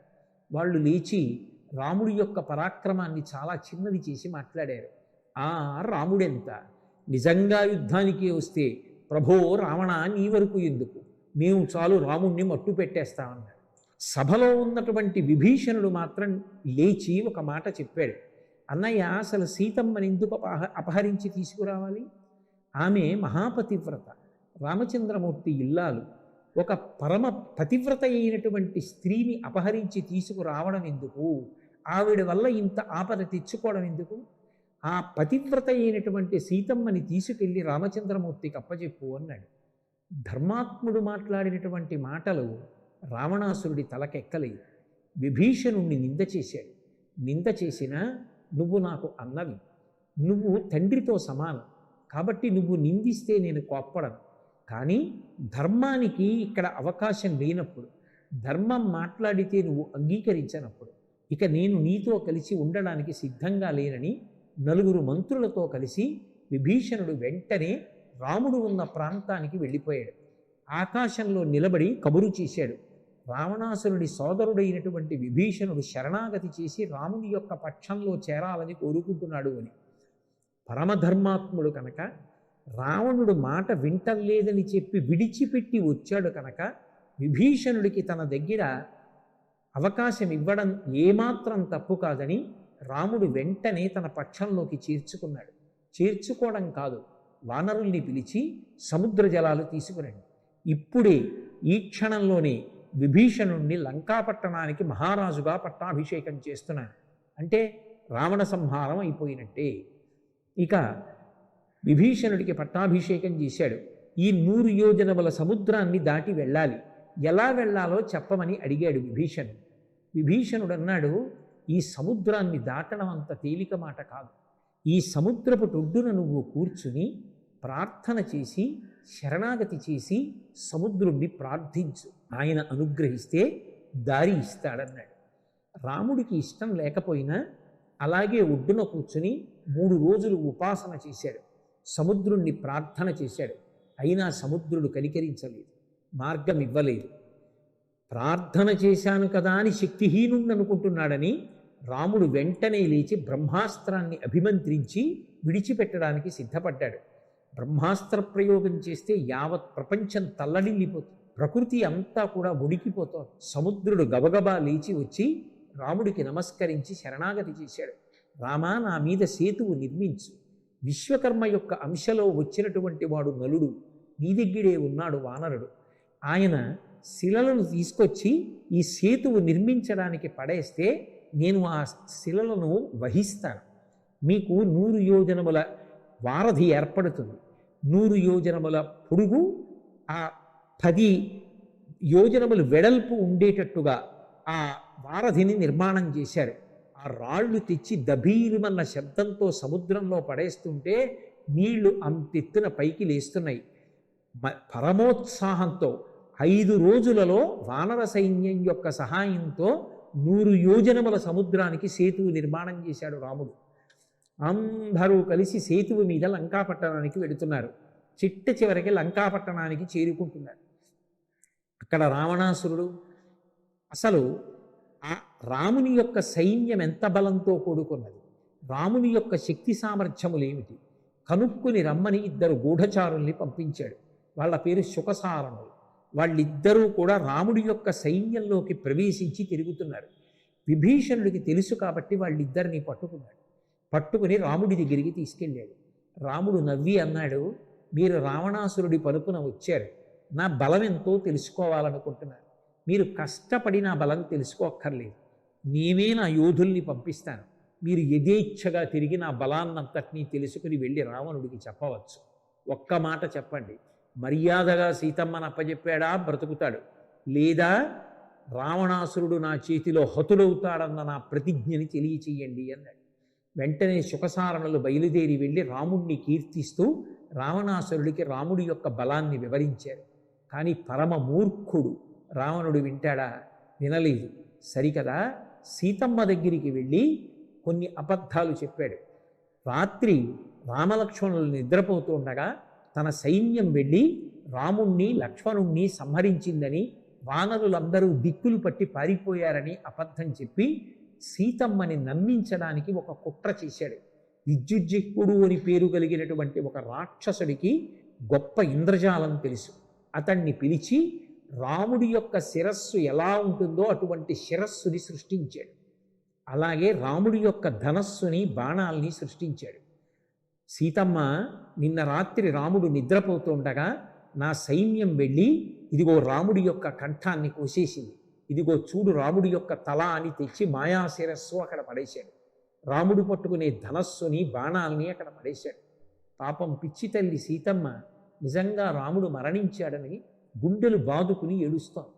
ఈలోగా ఏదో యుద్ధ సంబంధమైన విషయాల మీద మాట్లాడవలసి వచ్చి కబురొస్తే రావణుడు లోపలికి వెళ్ళాడు. విభీషణుడి యొక్క భార్య సరమ అని ఒక స్త్రీ ఉన్నది. ఆమె మహాధర్మాత్మురాలు. ఆ సరమ సీతమ్మ దగ్గరికి వచ్చింది. సీతమ్మ, నువ్వు నమ్మవద్దు, ఇదంతా కూడా రావణుని యొక్క మాయాజాలం, రాముడు బ్రతికే ఉన్నాడు, అది విద్యుజిహ్ని యొక్క తంత్రం, నమ్మవద్దమ్మా అని ఊరడించింది. సేతువు మీద ప్రయాణం చేసి వచ్చినటువంటి రామలక్ష్మణులు వానర సైన్యం సువేల పర్వతం మీద విడిది చేశారు. ఆ సువేల పర్వతం మీద విడిది చేసినటువంటి రామలక్ష్మణులతో కలిసి కూర్చున్నటువంటి వానర ప్రభువైన సుగ్రీవుడు ఎదురుగుండా లంకాపట్టణంలో కనపడుతున్నటువంటి అంతఃపురం పైన మేడ మీద కూర్చున్నటువంటి టీవీతో ఉన్న రావణాసురుణ్ణి చూశాడు. ఆ రావణాసురుణ్ణి చూసేటప్పటికి సుగ్రీవుడికి ఎక్కడ లేని కోపం వచ్చింది. పక్కన ఉన్న రాముడితో చెప్పకుండా ఎగిరి ఒక్కసారి రావణుడి యొక్క మేడలోకి ప్రవేశించాడు. రావణాసురుడి తల మీద పెట్టుకున్నటువంటి కిరీటాన్ని ఊడబెరికి నేలకేసి కొట్టాడు. వెంటనే రావణుడు లేచి సుగ్రీవుణ్ణి గుర్తుపట్టాడు. సుగ్రీవా, ఇంతకాలం నువ్వు నా ఎదట పడలేదు కాబట్టి సుగ్రీవుడు అనిపించుకున్నావు, ఇప్పుడు నా ఎదట పడ్డావు, అందుకే ఇకపైన హీనగ్రీవుడు అని పిలిపించుకుంటావు, అంటే తలలేనివాడి అవుతావని దాని అర్థం అని సుగ్రీవుడితో యుద్ధానికి సిద్ధపడ్డాడు. ఇద్దరి మధ్య గొప్ప పెనుగులాట జరిగింది. అనేక విధాలుగా రావణాసురుణ్ణి ఇబ్బంది పెట్టినటువంటి సుగ్రీవుడు ఒక్కసారి ఎగిరి వెళ్ళి మళ్ళీ రాముడి పక్కకి చేరాడు. రాముడు అన్నాడు, తొందరపడి ఎప్పుడూ ఇటువంటి పని చెయ్యకు సుమా, ఏదైనా ఇబ్బంది జరిగితే, స్నేహితుడవైనటువంటి నీకు ఆపద కలిగితే నాకు ఎంత బాధగా ఉంటుంది అని సున్నితంగా మందలించాడు. ఎక్కడైనా మాట చెప్తే రావణుడి మనసు అప్పటికైనా మారుతుందేమో అని ఇంకొక అవకాశం ఇవ్వాలనుకున్నాడు రాముడు. అంగదుణ్ణి రాయబారిగా పంపించాడు. చెప్పవలసిన మంచి మాటల సభలో అంగదుడు రావణుడికి చెప్పాడు. మంచి మాటలు వినేటటువంటి అలవాటు లేని రావణాసురుడు ఆ మాటలు వినలేదు కదా, 4 రాక్షసుల్ని అంగదుడి మీద పడడానికి ప్రోత్సహించాడు. ఆ సభలో ఉన్న వాళ్ళందరూ కోపోద్రిక్తులై ఉండగా 4 రాక్షసులు వచ్చి అంగదుడి మీద పడ్డారు. కానీ అంగదుడు వాళ్ళ 4 ఇద్దరిద్దరిని చప్పున తన చంకల కింద ఇరికించుకొని ఆకాశ మార్గంలోకి వెళ్ళి అక్కడి నుంచి వాళ్ళని నేల మీద పడేసి ఒక్క దూకులో రామచంద్రమూర్తి సన్నిధానానికి చేరుకున్నారు. ఇక చెప్పిన మాట వినేటట్టుగా లేడు, నా ధనుర్బాణములకు పని చెప్పవలసినది అని రామచంద్రమూర్తి నిశ్చయం చేసుకున్నారు. యుద్ధం ప్రారంభమైంది. రాత్రివేళ కూడా యుద్ధం జరుగుతోంది. ఆ యుద్ధం జరుగుతున్నప్పుడు ఒకరిని ఒకరు పలకరించుకుని దెబ్బలాడుకుంటున్నారు. నువ్వు వానరుడవా అని వానరుడు అడుగుతున్నాడు. నేను వానరుడనే అంటే వదిలిపెడుతున్నాడు. రాక్షసుడను అని చెబితే యుద్ధం చేసి సంహరిస్తున్నాడు. అలా అడిగి మరీ దెబ్బలాడుకుంటున్నారు. యుద్ధంలో అనేక మంది వీరులు నేల కొరిగిపోతున్నారు. ఆంజనేయ స్వామి చేతిలో జంబుమాలి పడిపోయాడు, సుషేనుడి చేతిలో అలాగే విద్యున్మాలి పడిపోయాడు. భయంకరమైనటువంటి యుద్ధం జరుగుతోంది. అంగదుడి చేతిలో ఇంద్రజిత్ ఓడిపోయాడు. ఆ ఓడిపోయినటువంటి ఇంద్రజిత్ కడుపులో బాధ ఏర్పడి దాన్ని తట్టుకోలేకపోయాడు. నాగాస్త్ర ప్రయోగం చేశాడు. ఆ నాగాస్త్ర పాశముల చేత బంధింపబడ్డారు రామలక్ష్మణులు ఇద్దరూ కూడా. నేల కొరిగిపోయారు. ప్రాణములు పోలేదు. కానీ ఆ నాగాస్త్ర బంధనాన్ని తప్పించుకోవడం కుదరదు. వానర సైన్యం అంతా తల్లడిల్లిపోయింది. నేలపడిపోయినటువంటి ఈ రామలక్ష్మణులు ఇద్దరూ ఎలా లేస్తారు అని బెంగ పెట్టుకున్నారు. ఇదే అదును అని భావించాడు రావణాసురుడు. వెంటనే పుష్పక విమానాన్ని అశోకవనంలో ఉన్న సీతమ్మ దగ్గరికి పంపించాడు. పుష్పక విమానం ఎక్కించండి సీతమ్మని, యుద్ధభూమి మీదకి తీసుకెళ్ళండి, కిందకి దింపకండి. నాగాస్త్ర బంధనం చేత నిస్తీజంగా పడిపోయి ఉన్న రామలక్ష్మణుల్ని చూపించండి. వాళ్ళిద్దరూ మరణించారని చెప్పండి. భర్త మరణించాడు కాబట్టి సీతమ్మ నా మాట విని నన్ను భర్తగా అంగీకరిస్తుంది. నా కార్యం పూర్తయిపోయిన తర్వాత ఇక రాముడు యుద్ధానికి రాడు. దుర్మార్గపుట ఆలోచనలకి పెట్టింది పేరు రావణాసురుడు. సీతమ్మని పుష్పక విమానం ఎక్కించారు. యుద్ధభూమి మీదకి తీసుకొచ్చారు. ఆమె పుష్పక విమానంలోంచి చూసింది. భర్త రాముడు, మరిది లక్ష్మణుడు నాగాస్త్ర బంధనం చేత నిస్తీజంగా పడిపోయి ఉన్నారు. అటువంటప్పుడు ఏ స్త్రీకైనా ఒక్కసారి దిగి భర్తని ముట్టుకొని బావురుమని ఏడవాలనుంటుంది. విమానం దింపలేదు సరికదా, వెనక్కి వెళ్ళిపోతాం. ఆవిడ విపరీతమైన శోకాన్ని పొందింది. అప్పుడు త్రిజట చెప్పింది, మా నువ్వు బెంగ పెట్టుకోకు, వాళ్ళిద్దరూ ప్రాణాలతో ఉన్నారు. ఇది రావణుని పన్నాగం. నిజంగా రాముడు మరణించి ఉంటే నువ్వు వైధవ్యాన్ని పొందుతావు. వైధవ్యాన్ని పొందితే అమంగళకరం. అమంగళకరమైనటువంటి స్త్రీని, వైధవ్యాన్ని పొందిన స్త్రీని పుష్పక విమానం వహించి ప్రయాణం చెయ్యదు. ఒక్క మంగళకరమైన వారినే ఎక్కించుకుంటుంది పుష్పక విమానం. నువ్వు అందులో ఉండగా ప్రయాణం చేస్తున్నావు అంటే రాముడు బ్రతికే ఉన్నాడు, బెంగ పెట్టుకోకమ్మా అని ఊరడించింది. ఆపదలో ఉన్నవారికి 2 మాటలు చెప్పి ఊరడించడం కన్నా పుణ్యం లోకంలో ఇంకోటి ఉండదు. భగవంతుడు మనకి మాట ఇచ్చినందుకు ఆ మాట అందుకు పనికి రావాలి. వెంటనే నాగాస్త్రము చేత రామలక్ష్మణులు బంధింపబడ్డారన్న వార్త తెలుసుకుని గరుత్మంతుడు వచ్చాడు. గరుత్మంతుడిని చూసేటప్పటికీ ఈ రామలక్ష్మణుల్ని బంధించినటువంటి పాములన్నీ కూడా విడిచిపెట్టి వెళ్ళిపోయాయి. ఇద్దరూ తేరుకున్నారు. మళ్ళీ యుద్ధం ప్రారంభమైంది. రావణాసురుడు మళ్ళీ యుద్ధానికి వచ్చాడు. యుద్ధానికి వచ్చి హనుమతో యుద్ధం మొదలుపెట్టారు. హనుమ ఒక్క దెబ్బ రావణాసురుడి యొక్క వక్షస్థలం మీద కొట్టారు. కదిలిపోయాడు రావణుడు. తిరిగి తాను హనుమని కొట్టారు. చెలించిపోయారు హనుమ. కానీ ఎంత దెబ్బ కొట్టావు హనుమ, నాకు తగినటువంటి యుద్ధవీరుడవు నువ్వే అన్నాడు. శక్తి అనేటటువంటి బాణాన్ని తీసుకుని లక్ష్మణస్వామిని కొట్టాడు రావణాసురుడు. అది లక్ష్మణుడి గుండెల్లో దిగబడ్డంలో స్పృహ తప్పి లక్ష్మణుడు నేల మీద పడిపోయాడు. లక్ష్మణుణ్ణి తీసుకుని లంకాపట్టణంలోకి వెళ్ళిపోదామని రావణుడు రథం దిగి వచ్చి లక్ష్మణుణ్ణి పైకెత్తే ప్రయత్నం చేశాడు. కానీ మనిషిని ఎప్పుడూ ధర్మం కాపాడుతుంటాడు. లక్ష్మణుణ్ణి పైకి ఎత్తలేకపోయాడు రావణుడు. మళ్ళీ తిరిగి రథంలో కూర్చున్నాడు. ఆ రోజు జరిగినటువంటి యుద్ధంలో బడలిపోయాడు. వెంటనే ఆ స్పృహ తప్పినటువంటి లక్ష్మణస్వామి తేరుకున్నారు. తేరుకున్న తర్వాత రాముడు లక్ష్మణుడు పడిపోయినటువంటి స్థితిని తట్టుకోలేకపోయాడు. తట్టుకోలేక రాముడో రావణుడో ఎవరో ఒకరు తీరిపోవాలి అని తాను హనుమ యొక్క భుజాల మీద కూర్చుని రావణాసురుడితో యుద్ధం చేశాడు.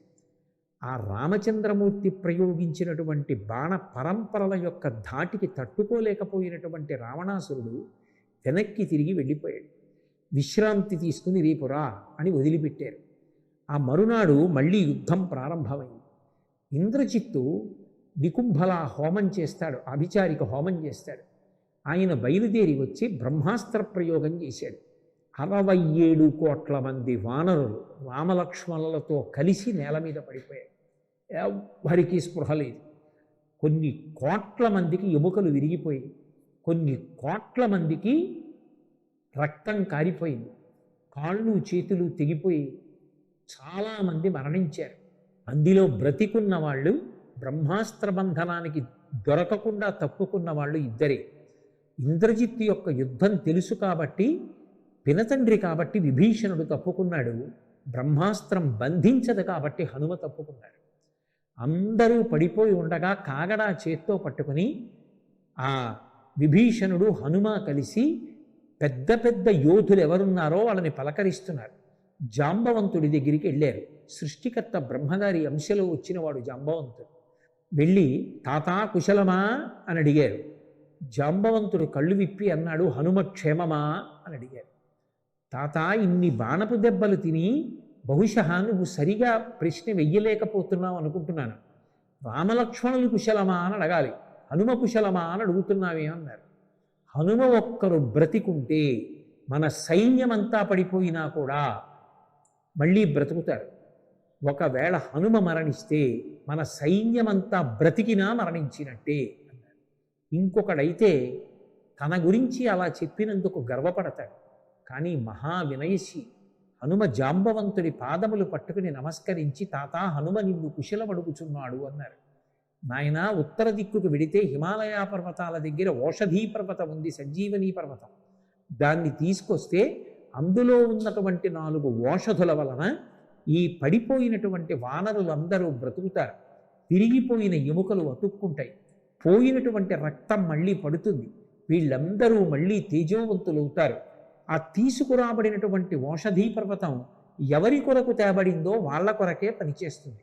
వెంటనే హనుమ వెళ్ళి ఆ ఓషధీ పర్వతాన్ని తీసుకొచ్చారు. అందులో ఉన్నటువంటి సంజీవని, విశల్యకరణి, సంధానకరణి, సంవర్ణకరణి అనబడేటటువంటి 4 ఓషధుల వలన ఎముకలు విరిగిపోయిన వాళ్ళకి ఎముకలు అంటుకున్నాయి, రక్తస్రావమైన వాళ్ళకి మళ్ళీ రక్తం పట్టింది, వివర్ణమైన ముఖం పొందిన వాళ్ళు మళ్ళీ చక్కగా తేజస్సుని పొందారు, మరణించిన వాళ్ళు బ్రతికారు. మళ్ళీ అందరూ లేచి జయ జయ శబ్దం చేశారు. అది రావణుడికి అప అన్న శబ్దంతో కలిపి అపజయము అని రావణుడికి వినపడింది. రాముడి యొక్క సైన్యమంతా జయ జయ శబ్దం చేస్తుంటే తట్టుకోలేకపోయాడు. ఇంద్రజిత్తుతో లక్ష్మణస్వామి మళ్ళీ యుద్ధం చేశారు. లక్ష్మణస్వామి వేసినటువంటి బాణానికి ఇంద్రజిత్తు మరణించాడు. తర్వాత రామరావణుల మధ్య యుద్ధం జరుగుతోంది. ఇక సైన్యం యుద్ధం చేయడం ఆపేసి వీళ్ళిద్దరి మధ్య భయంకరమైనటువంటి పోరు జరుగుతోంది. హనుమంతుని యొక్క భుజముల మీద కూర్చొని రావణాసురుడితో రాముడు యుద్ధం చేస్తున్నాడు.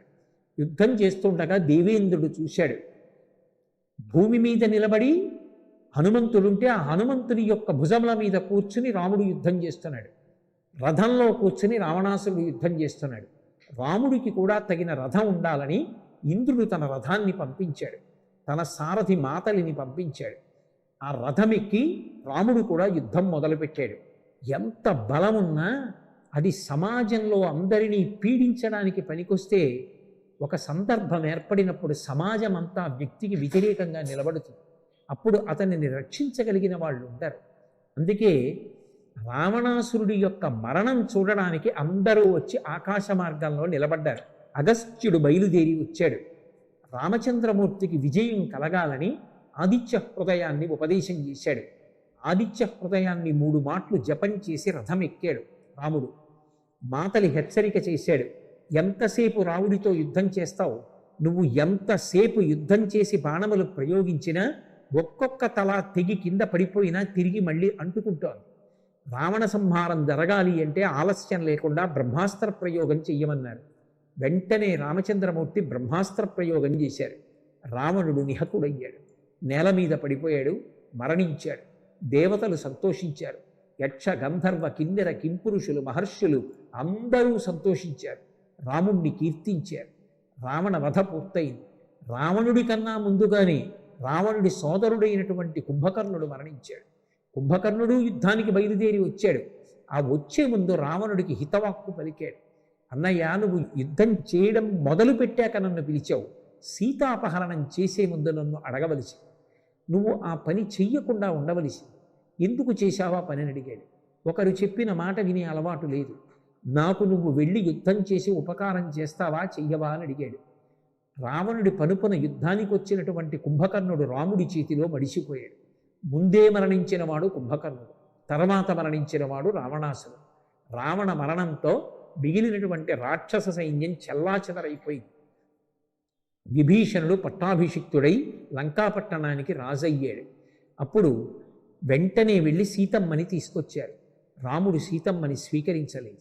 నా వంశ ప్రతిష్టని నిలబెట్టుకోవడానికి రావణ సంహారం చేశాను తప్ప ఇంతకాలం శత్రువు యొక్క అంతఃపురంలో ఉన్నటువంటి నిన్ను భార్యగా స్వీకరించడానికి నేను సిద్ధంగా లేనన్నాడు. చాలా బాధపడింది సీతమ్మ. పైగా యథేచ్ఛగా నువ్వు ఎక్కడికి వెళ్ళాలంటే అక్కడికి వెళ్ళిపోవచ్చు అన్నాడు. ఆ మాటల చేత బాధ పొందిన సీతమ్మ తన శీలం యొక్క పవిత్రతని నిరూపించుకోవడానికి అగ్నిలో ప్రవేశించింది. అగ్నిభట్టారకుడు సీతమ్మని తీసుకొచ్చి ఈమె మహాపతివ్రత, స్వీకరించమని రామచంద్రమూర్తికి ఇచ్చారు. ఇప్పుడు రాముడు అన్నాడు, నాకు సీతమ్మ పతివ్రత అని తెలియక కాదు, సీతమ్మ మనసు బాధపడాలని కాదు, సీతమ్మ ఎంతటి మహాపతివ్రతయో, నా యందు ఎంత ప్రేమ కలిగినదో, ఎంత భక్తి కలిగినదో 3 లోకాలు తెలుసుకోవాలని అగ్నిప్రవేశం చేశాను తప్ప అనుమానం చేతనో ఆమెని అవమానించాలనో నేను ఈ పని చెయ్యలేదు అని చెప్పాడు. సీతమ్మని రాముడు స్వీకరించాడు. దేవేంద్రుడు ప్రత్యక్షమయ్యాడు. రామా, ఏం కావాలో కోరుకోమన్నాడు. నా కోసమని యుద్ధానికి బయలుదేరి వచ్చి ఈ యుద్ధంలో ఎందరో వానరులు మరణించారు. మరణించిన వానరులందరూ బ్రతికేటట్లుగా వరమిమ్మన్నాడు. వరం ఇవ్వడమే కాదు, రామా ఇవాళ వరమిస్తున్నాను, ఎక్కడెక్కడ వానరములు ఉంటాయో అక్కడక్కడ చెట్లు ఉంటాయి. ఆ చెట్లు సమృద్ధిగా పువ్వులు పూసి కాయలు కాసి పళ్ళు పండుతాయి. వానరులకు ఎప్పుడూ ఆహారం లభిస్తుందని వరమిచ్చాడు. చనిపోయిన వానరులందరూ బ్రతికారు. రామాయణం వింటున్నటువంటి పిల్లలు, చదువుకుంటున్నటువంటి పిల్లలు ఒక విషయాన్ని బాగా గుర్తుపెట్టుకోవాలి. అధర్మాన్ని పట్టుకున్న రావణుడి వెనక చేరిన వాళ్ళందరూ మడిసిపోయారు. ఎంత గొప్పవాడు ఇంద్రుణ్ణి గెలిచిన ఇంద్రజిత్ మరణించాడు. అంత గొప్పవాడైన కుంభకర్ణుడు మరణించాడు. రావణుడు మరణించాడు. విద్యుజిహ్వుడు, విద్యున్మాలి, ఎంతమంది రాక్షసులు, కోట్ల మంది మరణించారు. ధర్మాన్ని నమ్ముకున్న రాముడి వెంట వెళ్ళినటువంటి వానరులు అందరూ క్షేమంగా తిరిగి వచ్చారు. మరణించిన వాడు కూడా బ్రతికాడు. ధర్మాన్ని నమ్ముకున్న వాడి వెంట ఉన్నవాడికి నాశనం లేదు. పిల్లలందరూ తెలుసుకోవలసిన విషయం, ధర్మాన్ని మీరు పాటించండి, ధర్మాన్ని పట్టుకోండి, అది మిమ్మల్ని ఎప్పటికీ రక్షిస్తుంది. తదనంతరం రాముడు పుష్పక విమానంలో బయలుదేరి సీతమ్మకి అనేక ప్రదేశాలు చూపిస్తూ వానరుల్ని వానరకాంతల్ని కూడా ఎక్కించుకుని భరద్వాజాశ్రమాన్ని చేరుకున్నాడు. స్వామి హనుమని పిలిచి, నువ్వు ముందుగా వెళ్ళి నందిగ్రామంలో భరతుడికి నేను వస్తున్నటువంటి వార్త తెలియచి నా క్షేమ వార్త చెప్పు. 14 సంవత్సరములు పూర్తయ్యేసరికి నేను రాకపోతే అగ్నిప్రవేశం చేస్తానని భరతుడు ప్రతిజ్ఞ చేసి ఉన్నాడన్నారు. నాకు ప్రియమైన స్నేహితుడు, గుహుడికి చెప్పు నేను తిరిగి వస్తున్నానని, పట్టాభిషేకానికి రమ్మని అన్నారు. హనుమ వెళ్ళి గుహుడికి రాముడి క్షేమ వార్త, పునరాగమన వార్త అంటే తిరిగి వస్తున్నాడన్న వార్తని చెప్పి అక్కడి నుంచి వెళ్ళి భరతుడికి చెప్పారు. భరతుడు ఎంతో ఆతృతతో, నువ్వు వానరుడివి, ఏమి చాంచల్యంతో చెప్పావా, రాముడు కనపడడేమని అడుగుతున్నారు. అడిగో పుష్యమీ నక్షత్రంలో రాముడు వస్తాడు అన్నారు. భరద్వాజాశ్రమం నుంచి రాముడు వానరకాంతలతో, వానరులతో, సీతమ్మతో కలిసి పుష్పక విమానంలో బయలుదేరి వచ్చారు. గబగబా భరత శత్రుఘ్నులు ఆ విమానంలోకి వెళ్ళి రాముడి పాదాలకి పాదుకలు తొడిగారు. రాముడు కిందకి దిగాడు. చక్కగా అందరూ కలిసి అయోధ్యా నగరానికి చేరుకున్నారు. తర్వాత రామచంద్రమూర్తికి పట్టాభిషేకం జరిగింది. రాముడు కౌసల్య, సుమిత్ర, కైకేయి, వశిష్ఠాది పెద్దలందరికీ నమస్కారం చేశాడు. పట్టాభిషేకం జరిగి రాముడు మహారాజు అయ్యాడు. రాముడు ఇంతకాలం తనతో అనుగమించి ఇంత సేవ చేశాడు కాబట్టి లక్ష్మణస్వామిని యువరాజుగా పట్టాభిషేకం చేసుకోమన్నాడు. అన్నయ్య, నాకన్నా పెద్దవాడు భరతుడుండగా నేను యువరాజు పట్టాభిషేకం చేసుకోనని లక్ష్మణుడు తిరస్కరించాడు. అప్పుడు భరతుడికి యవ్వరాజ్య పట్టాభిషేకం చేశారు. రామరాజ్యం ప్రశాంతతకి మారుపేరు. దొంగతనాలు లేవు. పెద్దవాళ్ళు బ్రతికుండగా పసిపిల్లలు మరణించడం అన్న మాట లేదు. పెద్దవాళ్ళు చిన్నవాళ్ళకి శ్రాద్ధకర్మ చేయడం లేదు. దొంగతనాలు లేవు. యుద్ధ భయం లేదు. అగ్ని భయం లేదు. వరదలు లేవు, సకాలంలో వానలు పడకపోవడం అన్నది లేదు. ఏ ఇంట చూసినా రామా రామా రామా అన్న మాటలే. రామరాజ్యం అంటే లోకమంతా ప్రశాంతంగా అందరూ సంతోషంగా ఉన్నారు. ఆర్షము రామాయణం. ఆర్షము అన్న మాటకు అర్థం ఏమిటంటే ఇతిహాసం. ఇది యథార్థముగా జరిగిన కథ. రామాయణం అంతా కూడా మానవీయ సంబంధముల యొక్క సమాహార స్వరూపం. అంత గొప్పదైనటువంటి ఈ శ్రీరామాయణ కావ్యం ద్వారా మీ అందరూ కూడా ధర్మం యొక్క విలువని తెలుసుకుంటారని, మానవీయ సంబంధములను తెలుసుకుంటారని, ఎప్పుడెప్పుడు ఎలా ప్రవర్తించాలో నేర్చుకుని మీ జీవితాల్ని ధన్యం చేసుకుంటారని ప్రభుత్వం వారు ఈ రామాయణాన్ని తెలుగు వాచకానికి ఉపవాచకంగా ఇచ్చారు.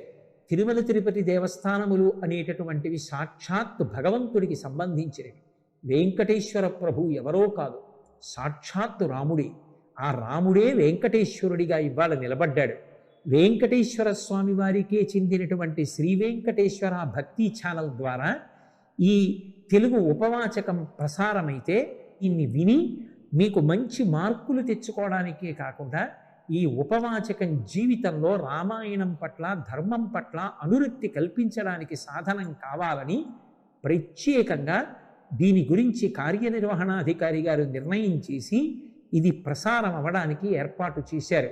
చక్కగా మీ అందరూ బాగా చదువుకుని ఈ పేర్లన్నీ మనసులో ధారణ చేసి కథాక్రమం ఒక్కొక్క కాండ అయిపోగానే ఒక్కొక్క సంఘటన పరంగా ఎలా వెడుతోందన్న దాన్ని మళ్ళీ కళ్ళు మూసుకుని ఆలోచన చేసి పేర్లు ధారణ చేసి బాగా రాసి కులై మీకు పాఠం చెప్పినటువంటి ఉపాధ్యాయులందరూ పరమ సంతోషం పొందేట్టుగా, చక్కగా ప్రతిటువంటి ఉపాధ్యాయులందరూ పరమ సంతోషం పొందేట్టుగా చక్కగా పరిశ్రమ చేసి వృద్ధిలోకి రండి. ఓం నమో వెంకటేశ.